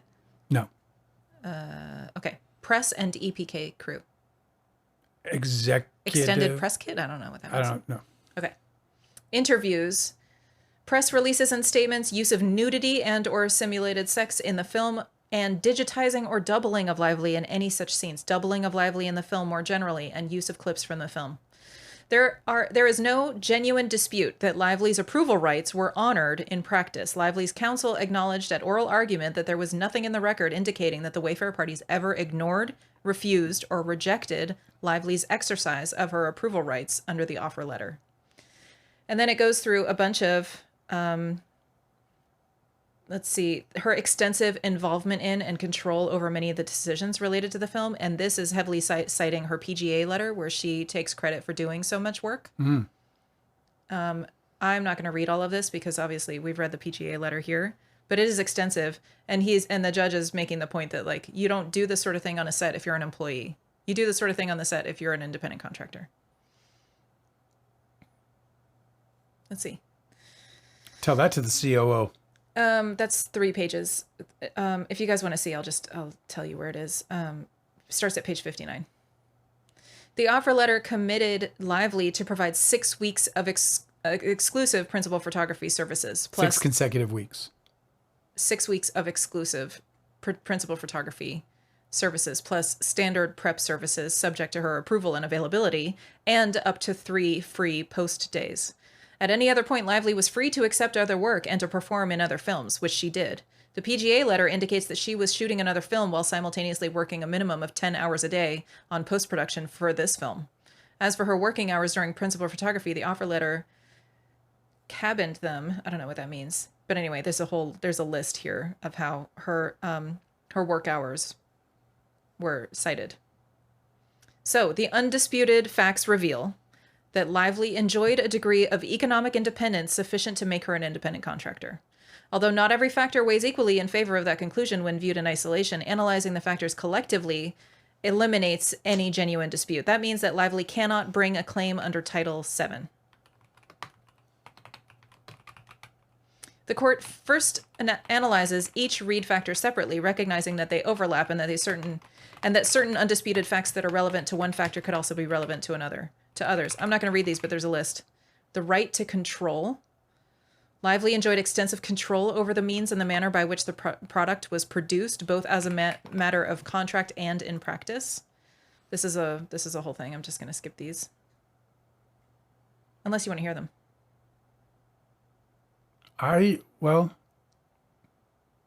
Is there value? Yeah, well, this is all determining why she was an independent contractor. Well, yeah, let's hear it. Okay. Let's see. Certain undisputed facts that are relevant to one factor may also be relevant to others. The right to control. This factor favors independent contractor status. Lively enjoyed extensive control over the means and manner by which the product was produced, both as a matter of contract and in practice. This citation, the type of comprehensive control that characterized a traditional employer-employee relationship was absent here. That I thought it was fun. I don't know what this case is, but it was Horror Inc. versus Miller. Was what that citation was from. Horror Incorporated is... Horror Incorporated. It's like a fucking Megadeth song. Yeah, exactly. By contract, the production company could produce only one product with Lively's participation, the film, for which her approval of the script, the director, and co-lead was required before she was bound. She got to approve the director, people. Yeah. Fuck. Moreover, the production company could not make any changes to those aspects of the production without her approval. So she did not take control of the film. She had control from the very fucking beginning. It's so annoying. And they brought her on understanding this. Do you understand how they distorted they didn't understand it. They brought her on giving her what she asked for, yes, but didn't understand what it actually meant. But they distorted it for people for the purpose of their publicity. Yes, it was about the smear campaign. It was about having people show up here, like this fucking nonsense about how, what was this, whatever. Just, yeah, these people fucking, spewing nonsense that they know nothing about. The production company could not make any changes to those aspects of the production without her approval. She had the right to meaningful consultation, not just over the look of her role, but also over the ad campaign and the release pattern. Her name, voice, or likeness could not be used in merchandise, commercial tie-ins, co-promotions, soundtrack, novelizations, publications, and or in connection with advertising or promotion of a theme park or a theme park attraction without her prior written consent. Let's see. She had the right to approve any behind-the-scenes shooting and any use of footage, any outtakes, the press and crew on set, and any interviews. The production company could not issue a first press release mentioning her as an actor without her approval, and could not issue any additional press releases mentioning her other than as an actor in the film without her approval. She had control over her hair and makeup, and the Wayfair parties did not have the right to cast an actor as her double without her prior written consent. Lively also had power as a matter of the day-to-day reality of the parties' working relationship. Lively described Baldoni in the PGA letter not as an employer, boss, or superior, but as a, in quotes, partner in all creative and logistical concerns.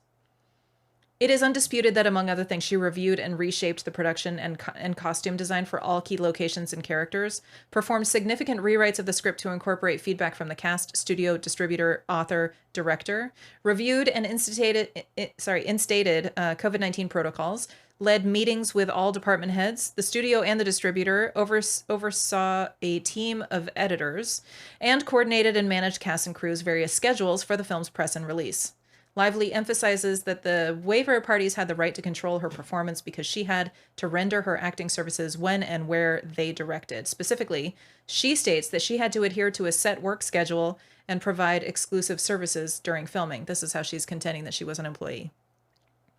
But these factors weigh only marginally, if at all, in favor of her being an employee. The duration of her work on the film and the start date on which that work began were heavily negotiated. Just as she was required to start in May of 2023 and continue for up to 6 consecutive weeks during the run of production, so too, if the production company wanted to make the film with her, was the production company required to adhere to that schedule.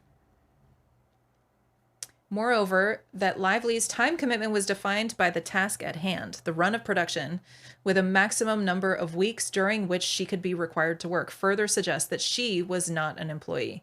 Livey was hired only for a particular project.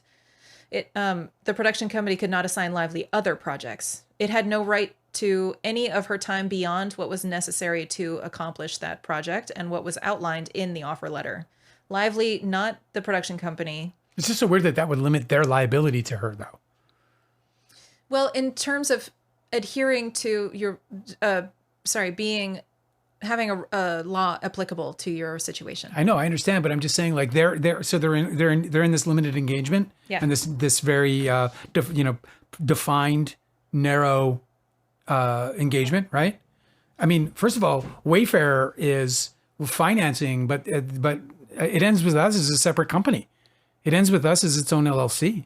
It's not going to be, it's not like that's how films are made. They're not made, when it's a Warner Brothers movie, it's still going to be called, movie, LLC.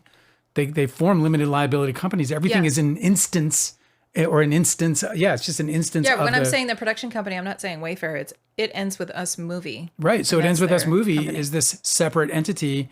And so it's to the extent that based on this limited control over Blake Lively as an independent contractor, it shouldn't that shouldn't give them extra privileges to do things like, I'll call it a privilege, to sexually harass or protections against things like sexual harassment. It's just a question of which law applies. Which one can she file her civil lawsuit citing? I mean, I realize I'm arguing with something that's inarguable, but at this point at least, and has to be done in front of a Don't we always court. Do that always though? Yeah, of course. But just from a rhetorical perspective, it's like I don't understand how how the law would allow for any individual who appears in this limited form it's a big problem. To be sexually harassed without he said too that the consequence. The legislators were very clear that they wanted to see employees as an entire class to be protected by the law. But the independent contractors apparently don't fit in that class. And you're saying they ought to. This Buzzy Buzz is just so silly. Except they demanded to put Justin's edit back in because if her version sucked. That's not true. You don't know what you're talking about. I mean, you really don't know what you're talking about. You literally do not pay attention to anything. Haven't read anything. You're just here spinning nonsense, dude. That's literally a laughable statement. You have no idea what you're talking about. Go read Ange Gianetti's fucking deposition. Go read it. It'll take you a minute, but go read it. I can tell you can read because here you are. So, go do it. Put a little effort into your hate. Go ahead. Okay. Just as Blake Lively was required to start in May of 2023 and to continue for up to 6 consecutive weeks during the run of production, so too, if the production company wanted to make the film with her, was the production company required to adhere to that schedule. Moreover, that Lively's time commitment was defined by the task at hand, the run of production, with a maximum number of weeks during which she could be required to work, further suggests that she was not an employee. Lively was hired only for a particular project. It's a fucking carnival, bro. I know. Yeah, they're carnival workers. It's Come true. on. The production company could not assign Lively to other projects. It had no right to any of her time beyond what was necessary to accomplish that project and what was outlined in the offer letter. Lively, not the production company, would have the choice of whether to contribute the additional hours. Did she not sue It Ends With Us Movie LLC? Is that not one of the parties? Because maybe that was a part of the problem. Yeah, that's who is still being sued. It Ends With Us Movie LLC. That's right. So I just don't understand it. Like this is so baffling to me from a legal perspective because It Ends With Us LLC is a temporary company. It doesn't have any existence. Like her loan-out company is her loan-out company, and it is the one she uses for every production as an actor. Yes, but Wayfair is also being sued. Yeah, I understand that because they're the parent company. But if she's suing It Ends With Us Movie LLC, then that just I don't understand how that there isn't that relationship that he's saying doesn't exist, because it ends with us. LLC itself only has run of production. Yeah, it's only one production. It doesn't have any other existence beyond that. That's a good point. Maybe you should phone the judge. I'm gonna get him on the line, bro. I'm gonna call up somebody in Hollywood and tell Your him to Honor, I believe you've gotten it wrong. I'm gonna get Dougie on the line. Say, Dougie, get me to your brother. I need to talk to your brother. What's his name? Louis, right? Dougie, get Louis on the line. It's Louis and Dougie on Christmas morning. Go ahead. His name's not Louis. His name is Louis Liman. Really? Yeah. Who names their kid Louis anymore? Dougie's parents. We should bring it back. Doug and Louis. Douglas and Louis, I think, is probably how the birth certificates look. Dougie and Louis. Okay, continuing. It appears to be true and must be taken as true for purposes of this motion that once the parties agreed that shooting would start in May, Lively had no discretion but to devote up to 6 consecutive weeks to the film until production was complete, and that during that period, she could not offer principal photography services to anyone else. However, that cannot be enough to make her an employee. A movie cannot be produced without the simultaneous participation of a number of persons, including the director, cast, and crew. Thus, even assuming that plaintiff was expected to work a particular schedule, it is the very nature of the plaintiff's work that obliged her to work on certain days and at certain times. That's a citation. Another citation, the fact that an independent contractor is required to be at a job at a certain time does not eliminate her status as an independent contractor. Let's see, they're citing a case about a radio DJ. Even though this radio DJ was required to appear at the station during the hours of her show, otherwise there would be nothing but dead air. Also an opera singer. Let's see, skipping this. Yeah, nothing like going to the opera without any opera singers. For similar reasons, the fact that Lively could not, during those 6 weeks, participate... Oh, did I read that already? Yeah. I'm sorry. Stop it.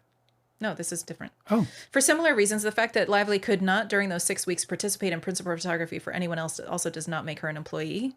Depending on the circumstances, an inability to take on other work can support a finding of an employer-employee relationship.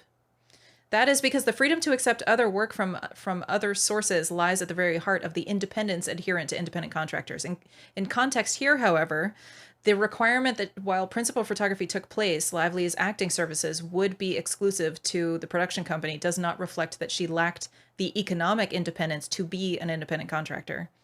The contract reflected nothing more than Lively's commitment to the time necessary to film her scenes alongside other actors in the film's crew. At any other point, she was free to accept additional work and to perform in other films, and she did so. The PGA letter, her PGA letter, indicates that she was, in quotes, shooting another film while she was working on post-production for this film. As counsel for the production company and Wayfair stated at the time, "We are willing to move the shoot from Boston to New Jersey to accommodate Blake. We understand how important that is for her. Although the film itself is set in Boston and we were planning to shoot there, we will make the adjustment." If the Wayfair parties wanted to shoot anywhere else, including in Las Vegas, they had to obtain Blake's prior approval. And that change of location, even if agreed to, would not be cost-free. This is another thing that they exploited, and they made it seem like they were accommodating her and getting her approval, and that somehow, to everybody online, was evidence that she was some demanding person who was making threatening, extortionate claims. Meanwhile, it was just the contract being executed. Yes, yeah. They had to. Yeah, they had to. And they knew that from the very beginning. The production company was required to provide her transportation, accommodation, and prerequisites subject to her approval, which would include private round-trip transportation for her, her 4 children, an assistant, 2 nannies and security, as well as approved first-class accommodations and first-class ground transportation. The remaining fact implicates the issue of control is... The remaining fact implicating the issue of control is that Lively, in her role as actor, was subjected to direction by Baldoni as director. When combined with other evidence of control, that fact might in certain circumstances make a person an employee, but it is not alone sufficient to confer on Lively the status of employee. A person need not be in control over all of the means and manner of production to be an independent contractor. Any complex product will require the involvement of persons with different specialties. In the case of a movie, in addition to a director, it will involve actors, cameramen, lighting experts, sound experts, and the like, that each of them may to some extent be subject to the direction and coordination of the director, does not ipso facto make each of them an employee. When he says ipso facto, you're supposed to drink. Go ahead. Oh, right. Well, then I'd be just drunk on water. Anytime the judge speaks Latin, you gotta take a shot. Okay, well, I know this is all very dull. It is not. Everyone's enjoying themselves. Okay, good. And really appreciative of the work you do. Thanks. Okay. Lively may have been subject to some extent to Baldoni's direction. In the end, he was the one to call for lights, to direct the camera, to start shooting, and to tell the actors when to act. But his discretion was also not unlimited. Baldoni, too, was subject to constraints on his creative freedom. He was required to direct according to the script and did not have control over the script. For him, to depart from the script, he needed Lively's assent. That's why it was a problem when he did that. Are you guys hearing this? Do you fucking hear this shit? Yes. You guys scream about her fucking taking over the movie and doing this other shit. She had a contractual fucking obligation. He had a contractual obligation to her. He owns the company. He's supposed to know what the contracts say. Okay. If, for example, Lively did not want a scene to deviate from the screenplay in a particular manner, he could not direct her to do so.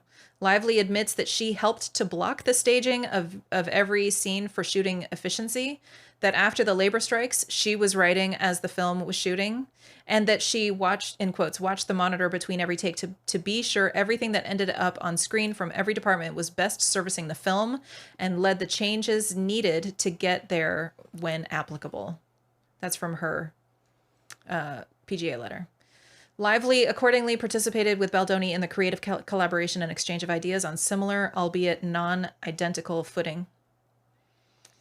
Another of these read factors, skill. Lively's skill level tips heavily in favor of finding independent contractor status.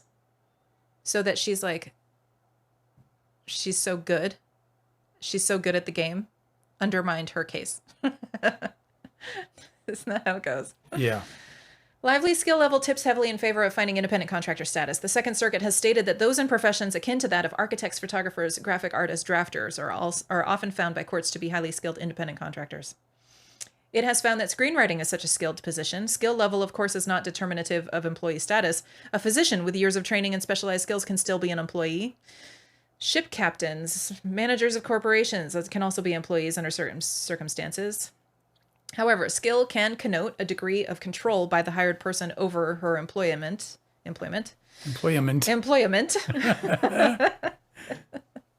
Listen, I'm not a robot. English is her second language.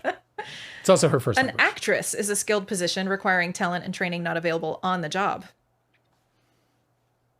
The offer letter reflects Lively's skill as an actor and her level of economic independence. In addition to her compensation, she was accorded first position in on-screen credit and paid ads with her name in no event in a size. This is a quote. Excuse me. Damn it. She was accorded first position in on-screen credit and paid ads with her name in no event in a size of type smaller than the average size of letters of any other cast member in such paid ads, excluded ads. That's her agents are like, my client is big time. She gets the big letters. Well, that's just so standard. In recognition of her stature as an artist. That would be like if you're a small timer, but you're the lead, you would have that language. Let me drink. Hang on a second. You all right? I just gotta whet my whistle. Whistle. I said, is wheezing spelled Wheezing? I don't know. I said wheezing. And it was supposed to be wheezing? And I did it as Weezing, and I've been like regretting it. And I haven't looked it up yet. That's very Pauly Shore of you. Yeah. For those of you under 40. Yeah. Well, Pauly Shore used to be a big celebrity. What was his saying? Just wheeze something. Yeah. He's a forgettable dude. Okay. These provisions reflect the parties' acknowledgement that Lively had name recognition and stature independent of whatever the film itself would bring. Okay, another one. Another read factor in making her an independent contractor. The source of the instrumentalities and tools and the hired party's role in hiring and paying assistance.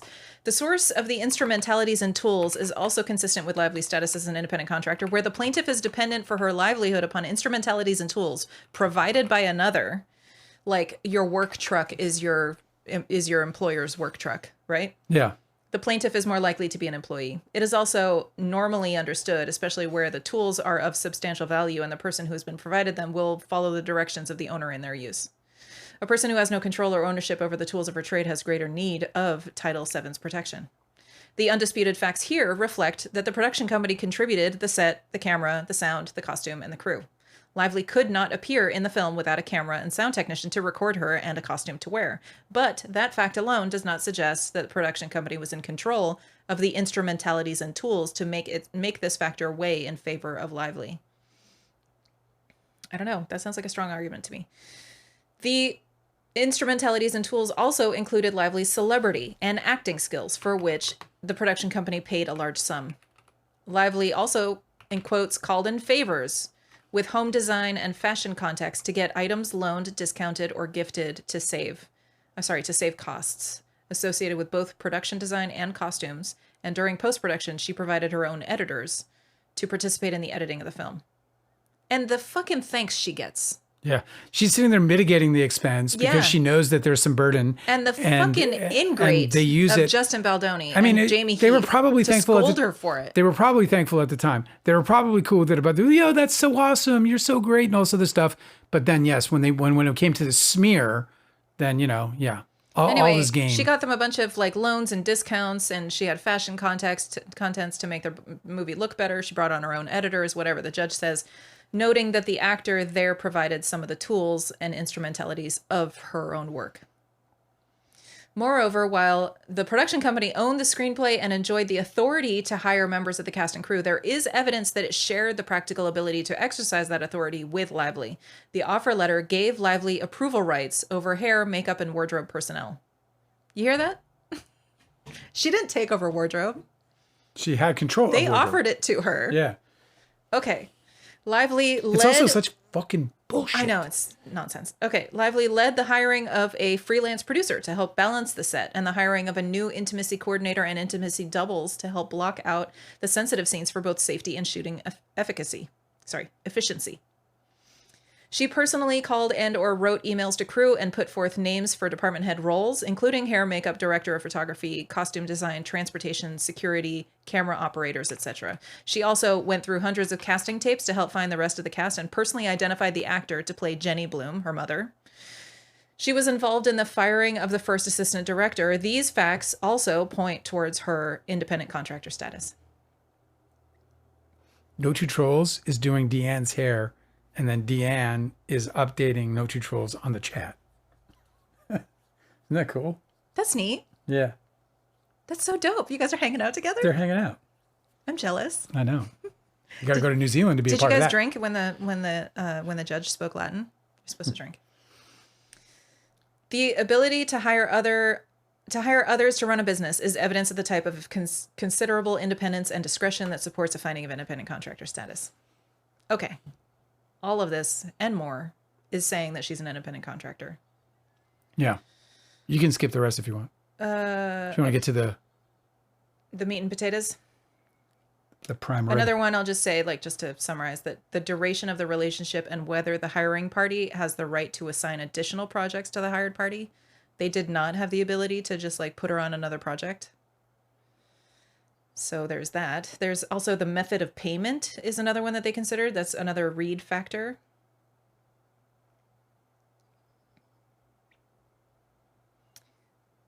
There's also the amount of time that she spent that they factored in. She said her short-term contract makes that seem like she is an independent contractor. But you said that the production company itself is a short-term production company, that they're project by project. So maybe that's why you got to put a phone call into the judge and let him know that he got that part.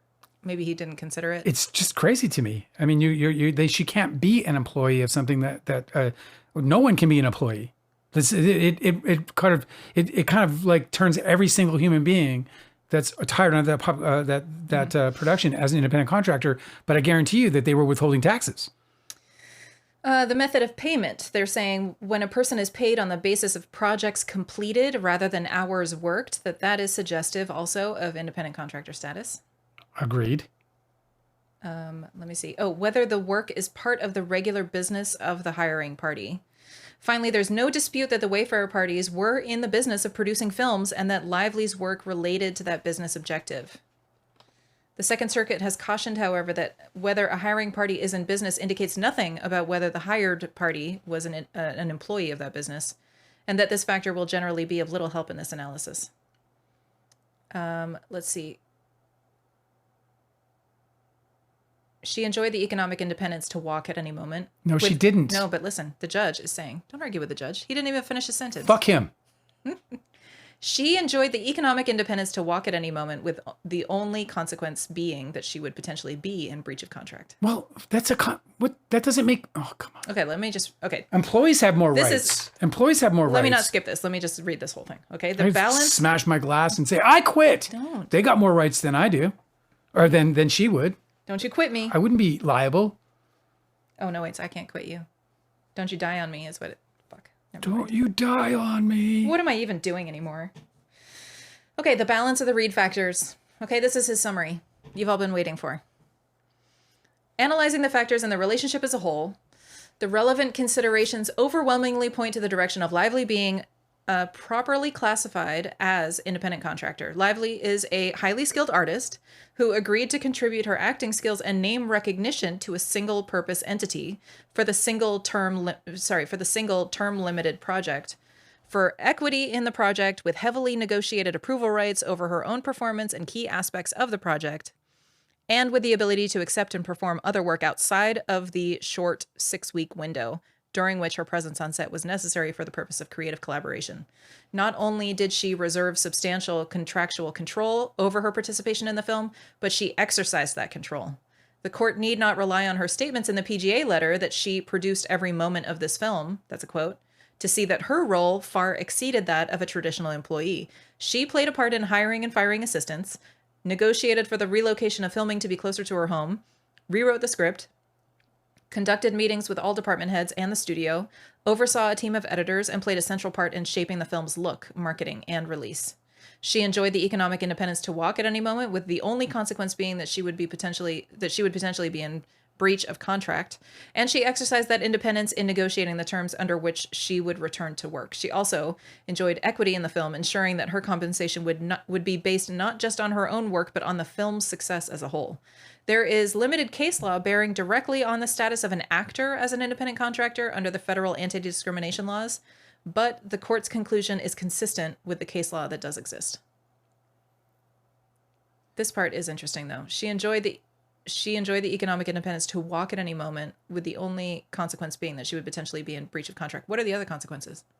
Like imprisonment? Well, what is it? What imminent death? What is the consequence of an employee? I know. Exactly. There are none. You can walk. You're just... In fact, the IC in this situation has more liability, more at stake, is more restricted by virtue of their exposure than an employee. As an employee, I'd be like, fuck you and walk off. Sue me. What are you going to do? You know? Unless there's an employee contract that says I can't quit without notice, which is rare. Because then it goes both ways. I'm not talking about sexuality here. Okay, so I'm skipping 2 pages, but this is page 76, where she talks about what... Judge Liman is talking about what Lively's arguments for her being an employee are. Okay? And I thought this was interesting. Yeah. Lively's argument relies primarily on a single case to argue the contrary. But upon close analysis, it does not support her claims. The plaintiff in Makarova versus United States was widely regarded as the world's best prima ballerina. She performed in productions at the Kennedy Center for the Performing Arts in Washington, D.C. She sued the Kennedy Center under the Federal Tort Claims Act after a piece of scenery fell on her during a production. Which sucks. But it's interesting that that's the case that she cited. Problem says, so the more famous, powerful the actress, the less protections they have. Brilliant. Yeah. That's what I'm saying. They're literally more exposed than employees, but don't have any protection on top of it. It's wild. But the reason why Blake Lively's argument fails, where she cites this ballerina who sued the Kennedy Center, or whatever, the government that runs the Kennedy Center, for a workers' compensation, is because it was workplace injury. There's a lot more case law to support that than what Blake Lively's citing. Anyway, skipping... Because Lively was an independent contractor, the Wayfair parties are entitled to summary judgment on their Title VII claims. Okay? Then there's the business about the California law. And this is interesting. The Wayfair parties also argue that Lively was an independent contractor and not an employee under the California's business-to-business exception, such that her Section 1102.5 retaliation claims must also be rejected. Under California law, as under federal law, whether an individual is an employee or independent contractor is a question of law. Unless the determination depends upon a dispute of material fact. Similar factors to those that compel the conclusion that Lively was an independent contractor for the purpose of Title VII also require rejecting her claim under California labor law. So all of the reasons that I stated, that Judge Liman stated, apply to this. And I went through it, and you don't have to go through it. Right, you don't have to do it again, yeah. So we are going to skip several pages. This part is interesting, extraterritoriality. So she also lost the California law claims because she was saying that some very fundamental things happened in California that tie them to the California law. And so they're arguing whether she did or did not. But I was wondering if you think this is a good place to stop. Well, we have 10 more minutes to go. By the way, I guess I'll just say that bar any illness or otherwise, we're going to go all week to finish this, right? Mm-hmm. So we'll be back tomorrow.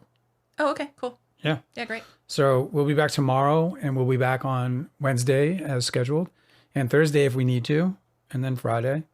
But we're going to go back. We're going to come back tomorrow just so that we don't take it, just so that, we can get through it. I want to get through it this week. Mm-hmm. Yeah, okay, we can just go to chat for a while. You want to do that? Yeah, great. All right, so we're going to finish this tomorrow. What page are we on? 82. We're on page 82. So we might finish tomorrow. Probably not. 82 of 152.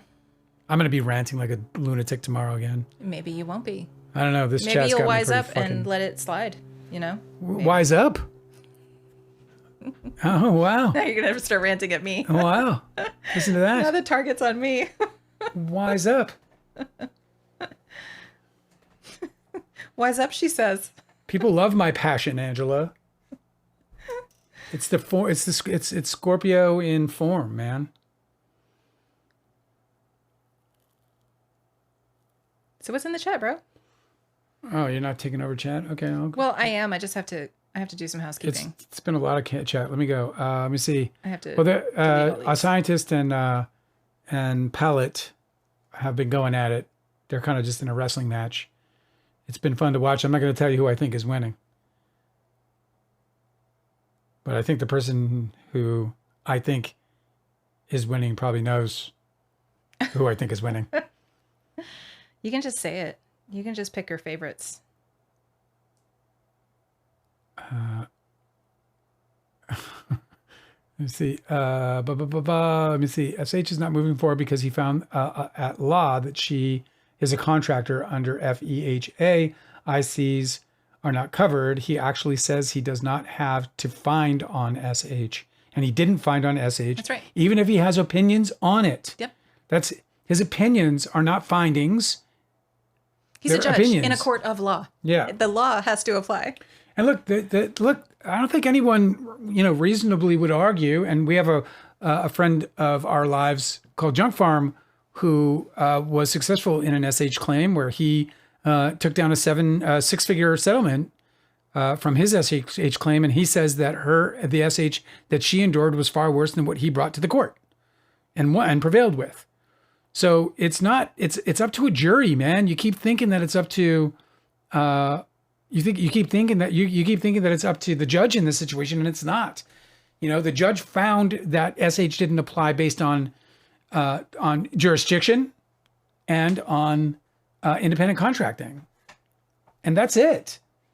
And yes, he had some opinions, which again I've always said about this. The SH in this case has never been the central part of this case, the central item, or focus.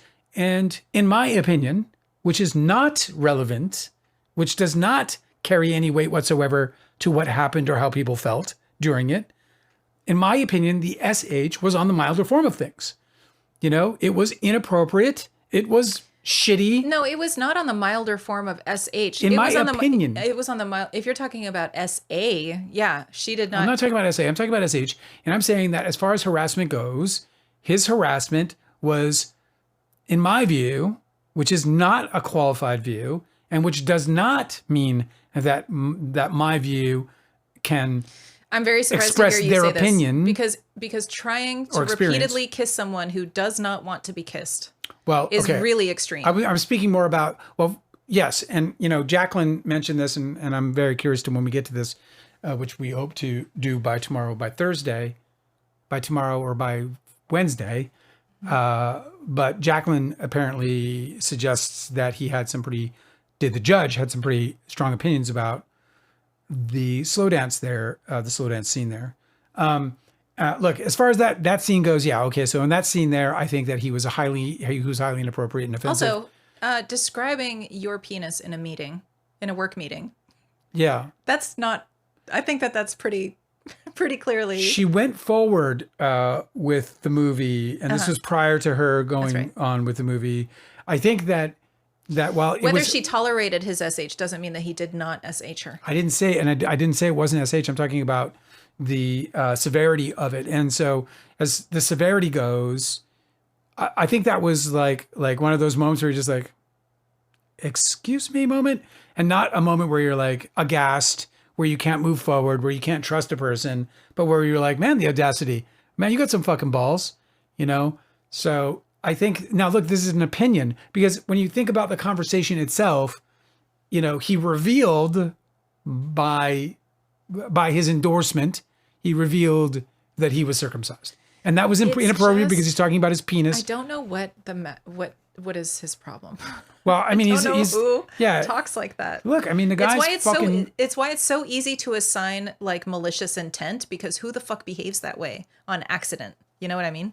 Like, this guy's obviously a high achiever. He's reached like this, very high level in his chosen profession. You would expect that somebody like that knows how to talk, knows how to conduct themselves, that if they fuck up this badly, that they're doing it probably on purpose. That's right. That's why people are assuming that he's up to no good, because why would somebody at his level, working at the level that he's working at, make such a bad mistake, like a genuine mistake? Well, I also say, like, if you sit there and you say, oh, you know what, are you planning on getting your kid cut? Or whoever brought it up. According to the judge, if we haven't read it yet, but according to the judge said that she brought it up. I don't know what the truth is there, but if the conversation was simply like in that moment, this is prior to them even going into rehearsal. In that moment, he's like, are you going to get the baby cut? And then she's like, I don't know. We haven't decided yet. And he's like, well, I can endorse it's not what people think it is. It's fine. He's now revealed that he's circumcised. He's talking about his penis to his subordinate. It is an inappropriate thing to do, without question. He could have also. Let me finish this. Point I just want to make this point before you continue. When you put that into the context of the rest of her experience, so when you sit there and you go like, the judge says that too. Yeah. So if you're sitting here and he you're says having that it's like the whole scope of the experience is what matters, not every single little. Yeah. If I'm having a conversation with you and one thing is slightly offensive, and I'd be like, okay, whatever. You overshared. And then you fucking do it again. I'm like, God, this guy. Yeah. And then, that's when it becomes a list. It becomes a list because of the continued offenses, the new ones. And so when you look at them as isolated offenses, you look sexy in that garment, right? Whatever that wardrobe is. Yes, it can certainly be, especially again, coming down from the owner of the company, the director of the movie. But this is another thing. I want to go back to the audacity of that circumcision conversation. There's a lot of people who have been like sort of conflating the offense of it. Yeah. Nobody cares that he was discussing circumcision. If they had a conversation like that in a work meeting, fine. It's weird, but it's fine. But what he did was he personalized it. Correct. Just like when he was when he made it about his penis. When he made it about his own genitals, yes. Right? And the other time, like when he was talking about a sex scene and he personalized it and he said, well, me and my wife do this. Like, that's where it becomes extremely inappropriate, right? He doesn't need to personalize these things. And that is why it becomes offensive, right? Yeah. When he was describing a sex scene that he had written in the film, and he said that he basically wanted to put on film with Blake Lively what he does with his own wife at home. Yeah. That's extremely inappropriate. 100%. So she's like, what? I'm going to be play acting your bride in this in the movie. Right. Like, this is like I'm some playing weird, Colleen Hoover's some weird, character, like, not your fucking wife. it's some weird voyeurism kink you have that Yeah. now you've cast me in, you know? Like, that's where it's fucking strange. You know, so the accumulation factor, right? You keep adding to the pot, and you keep adding water to the bucket. The bucket flows over, and that's essentially what happened, I think, with Blake Lively, because it wasn't just, again, her own experience. She's sitting there going through these instances, seeing the Jenny Slate instance. They're having their conversations about the discomfort that they're feeling on the set. Isabella Ferrar and her situation. Then they hear about the toxicity around Alex Sachs and the temper tantrum that he threw there. Yeah, so and weird. you just have this accumulating effect of like, well, fuck, this guy is just bullshit. Yeah. And that's exactly what happened. When they talk, when these fans of Baldoni, or these haters of Blake Lively, however you want to put it, when they show up and they start talking about her persuading people to leave Justin Baldoni on social media, to unfollow him on social media, to me, I just find that to be completely incredible. I think that Justin Baldoni's behavior is what led to that. I think if one person says, I'm not going to follow this guy, I'm not going to let my reputation be intermingled with this guy, and I say that to you, and then you decide based on that conversation to do the same thing because I've made sense to you in some way in terms of my perspective about how I want to protect myself in terms of my association with somebody, then it's still your fucking prerogative to do that. And it's not by my persuasion, it's by your experience. And then you're like, it's absurd to think that we can't be influenced by others around us. This is really interesting. So Buzz is with us, right? Yeah, I know. And this is a dig on Blake, but this is absolutely applicable to Baldoni. And I just think it's so interesting when these people don't understand what they're saying. Okay, this is like just think for a second. Buzzy Buzz says, can't claim to be a victim when you're the one who set the tone on the set. Well, what about the director, Justin Baldoni? Where is his responsibility?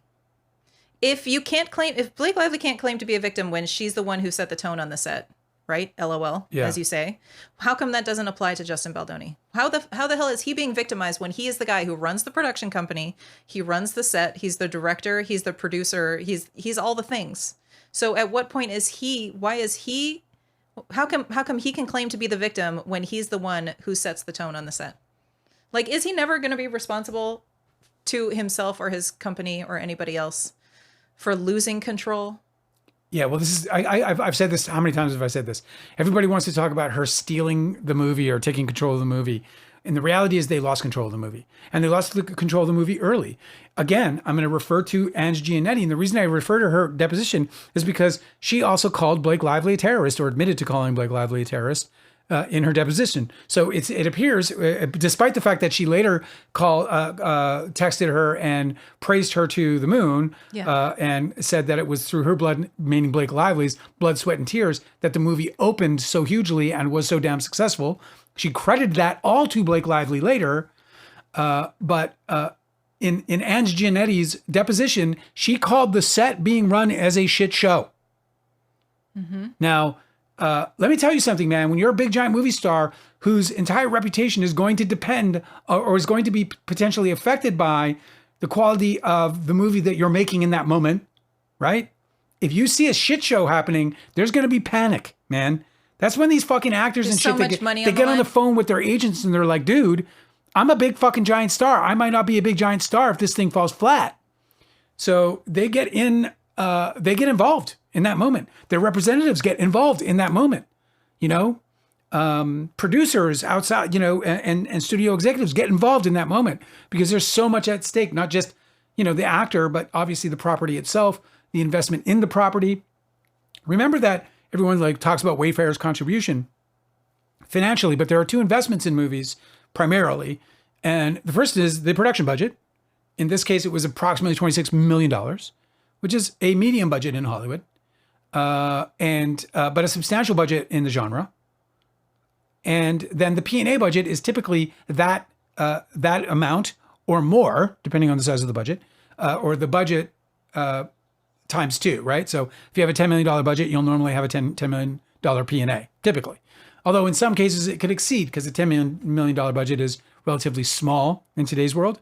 Mm-hmm. So you might have a $30 million P&A, and P&A stands for print and ads. And it It is the marketing budget, but it also is the distribution budget, meaning that it accounts for the DCP distribution. That's the digital cinema prints and how they get distributed, the contracts and legal that goes down into creating the exhibitor agreements and so on and so forth. So, somebody said that Blake Lively was only suing Justin Baldoni because of her bruised ego, and Fell Bombling said, no, she's suing Justin because he was too stupid / paranoid to realize he was sitting on a gold mine and should not hire a firm to run down his own lead actress before the movie even came out. It's not bruised ego. It's an attack on her character. It's an attack on her future, on her reputation, which she had a very fucking good reputation. There's laws in place that protect people from that kind of attack. I keep telling people about this. They're like, oh, what about the Christy Flaw? That woman literally got married in a fucking plantation, and everyone found out about it, and it practically didn't harm her reputation at all. In fact, she went on to end up breaking box office records for It Ends With Us for movies in a genre.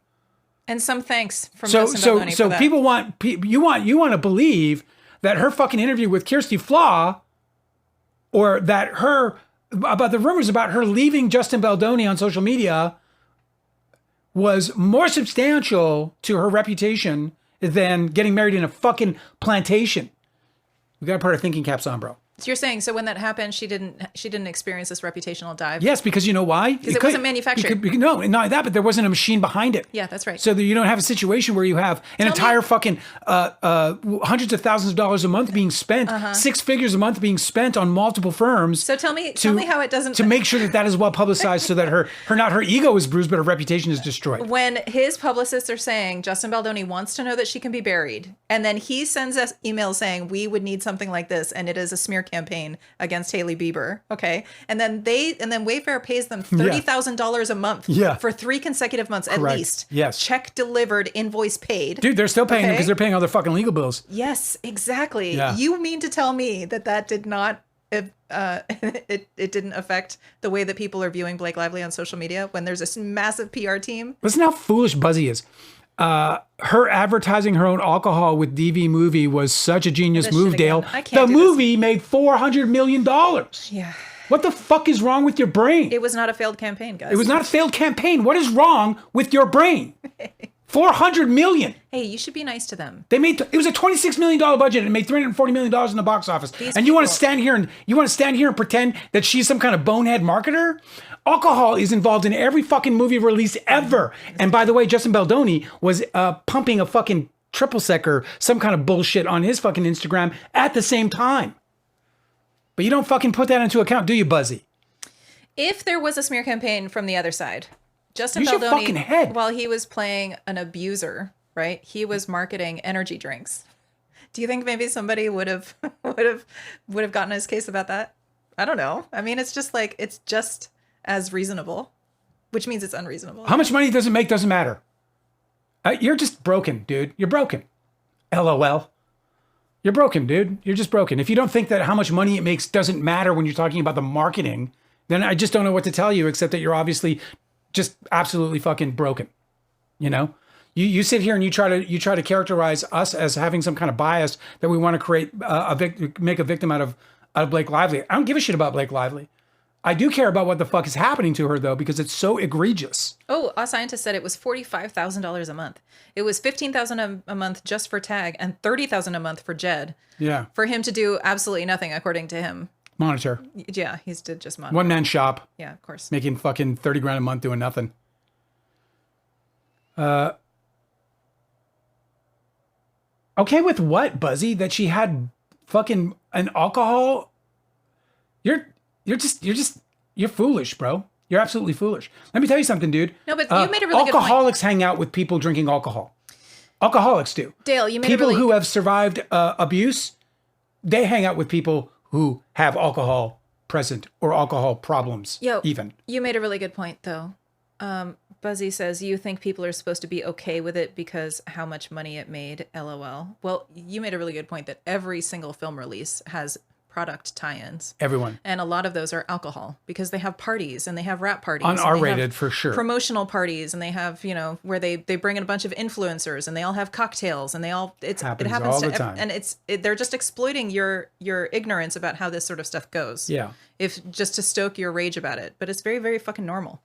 Yeah. And besides that, it doesn't matter. What does it got to do? What does that got to do with whether or not he retaliated? What does that got to do with whether or not these people committed sexual harassment on a set or in the workplace? What does that got to do with anything? You're just bringing up nonsense to try to create more nonsense out of it. And this is the problem with this fucking case and the people who are following it like you. You just want to create a monster out of somebody for nothing, you know? And it shows your motive, bro. It shows that you don't have a clear motive here. Because the question is whether or not she was retaliated against. Because if she was, that's fucking wrong, dude. Hey, I have a question for you.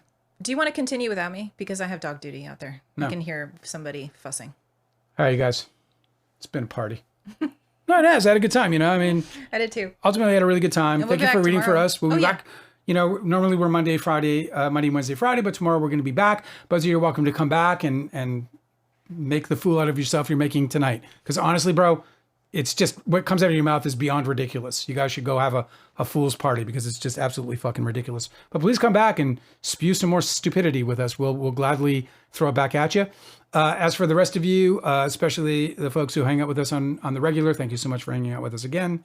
For those of you who hung out with us silently or otherwise during our Neptune presentation this Sunday, thank you for joining us. This Sunday we have Pluto we're preparing Pluto right now. Looking very forward to that presentation for you guys. Yeah, man, we'll see you guys tomorrow. Had a wonderful time with you tonight. And you know, guys, if you have any suggestions about our coverage, please feel free to reach out to us, and we will certainly consider them as usual. All right, love you. Good night, guys. Good night. Love you. Okay, bye.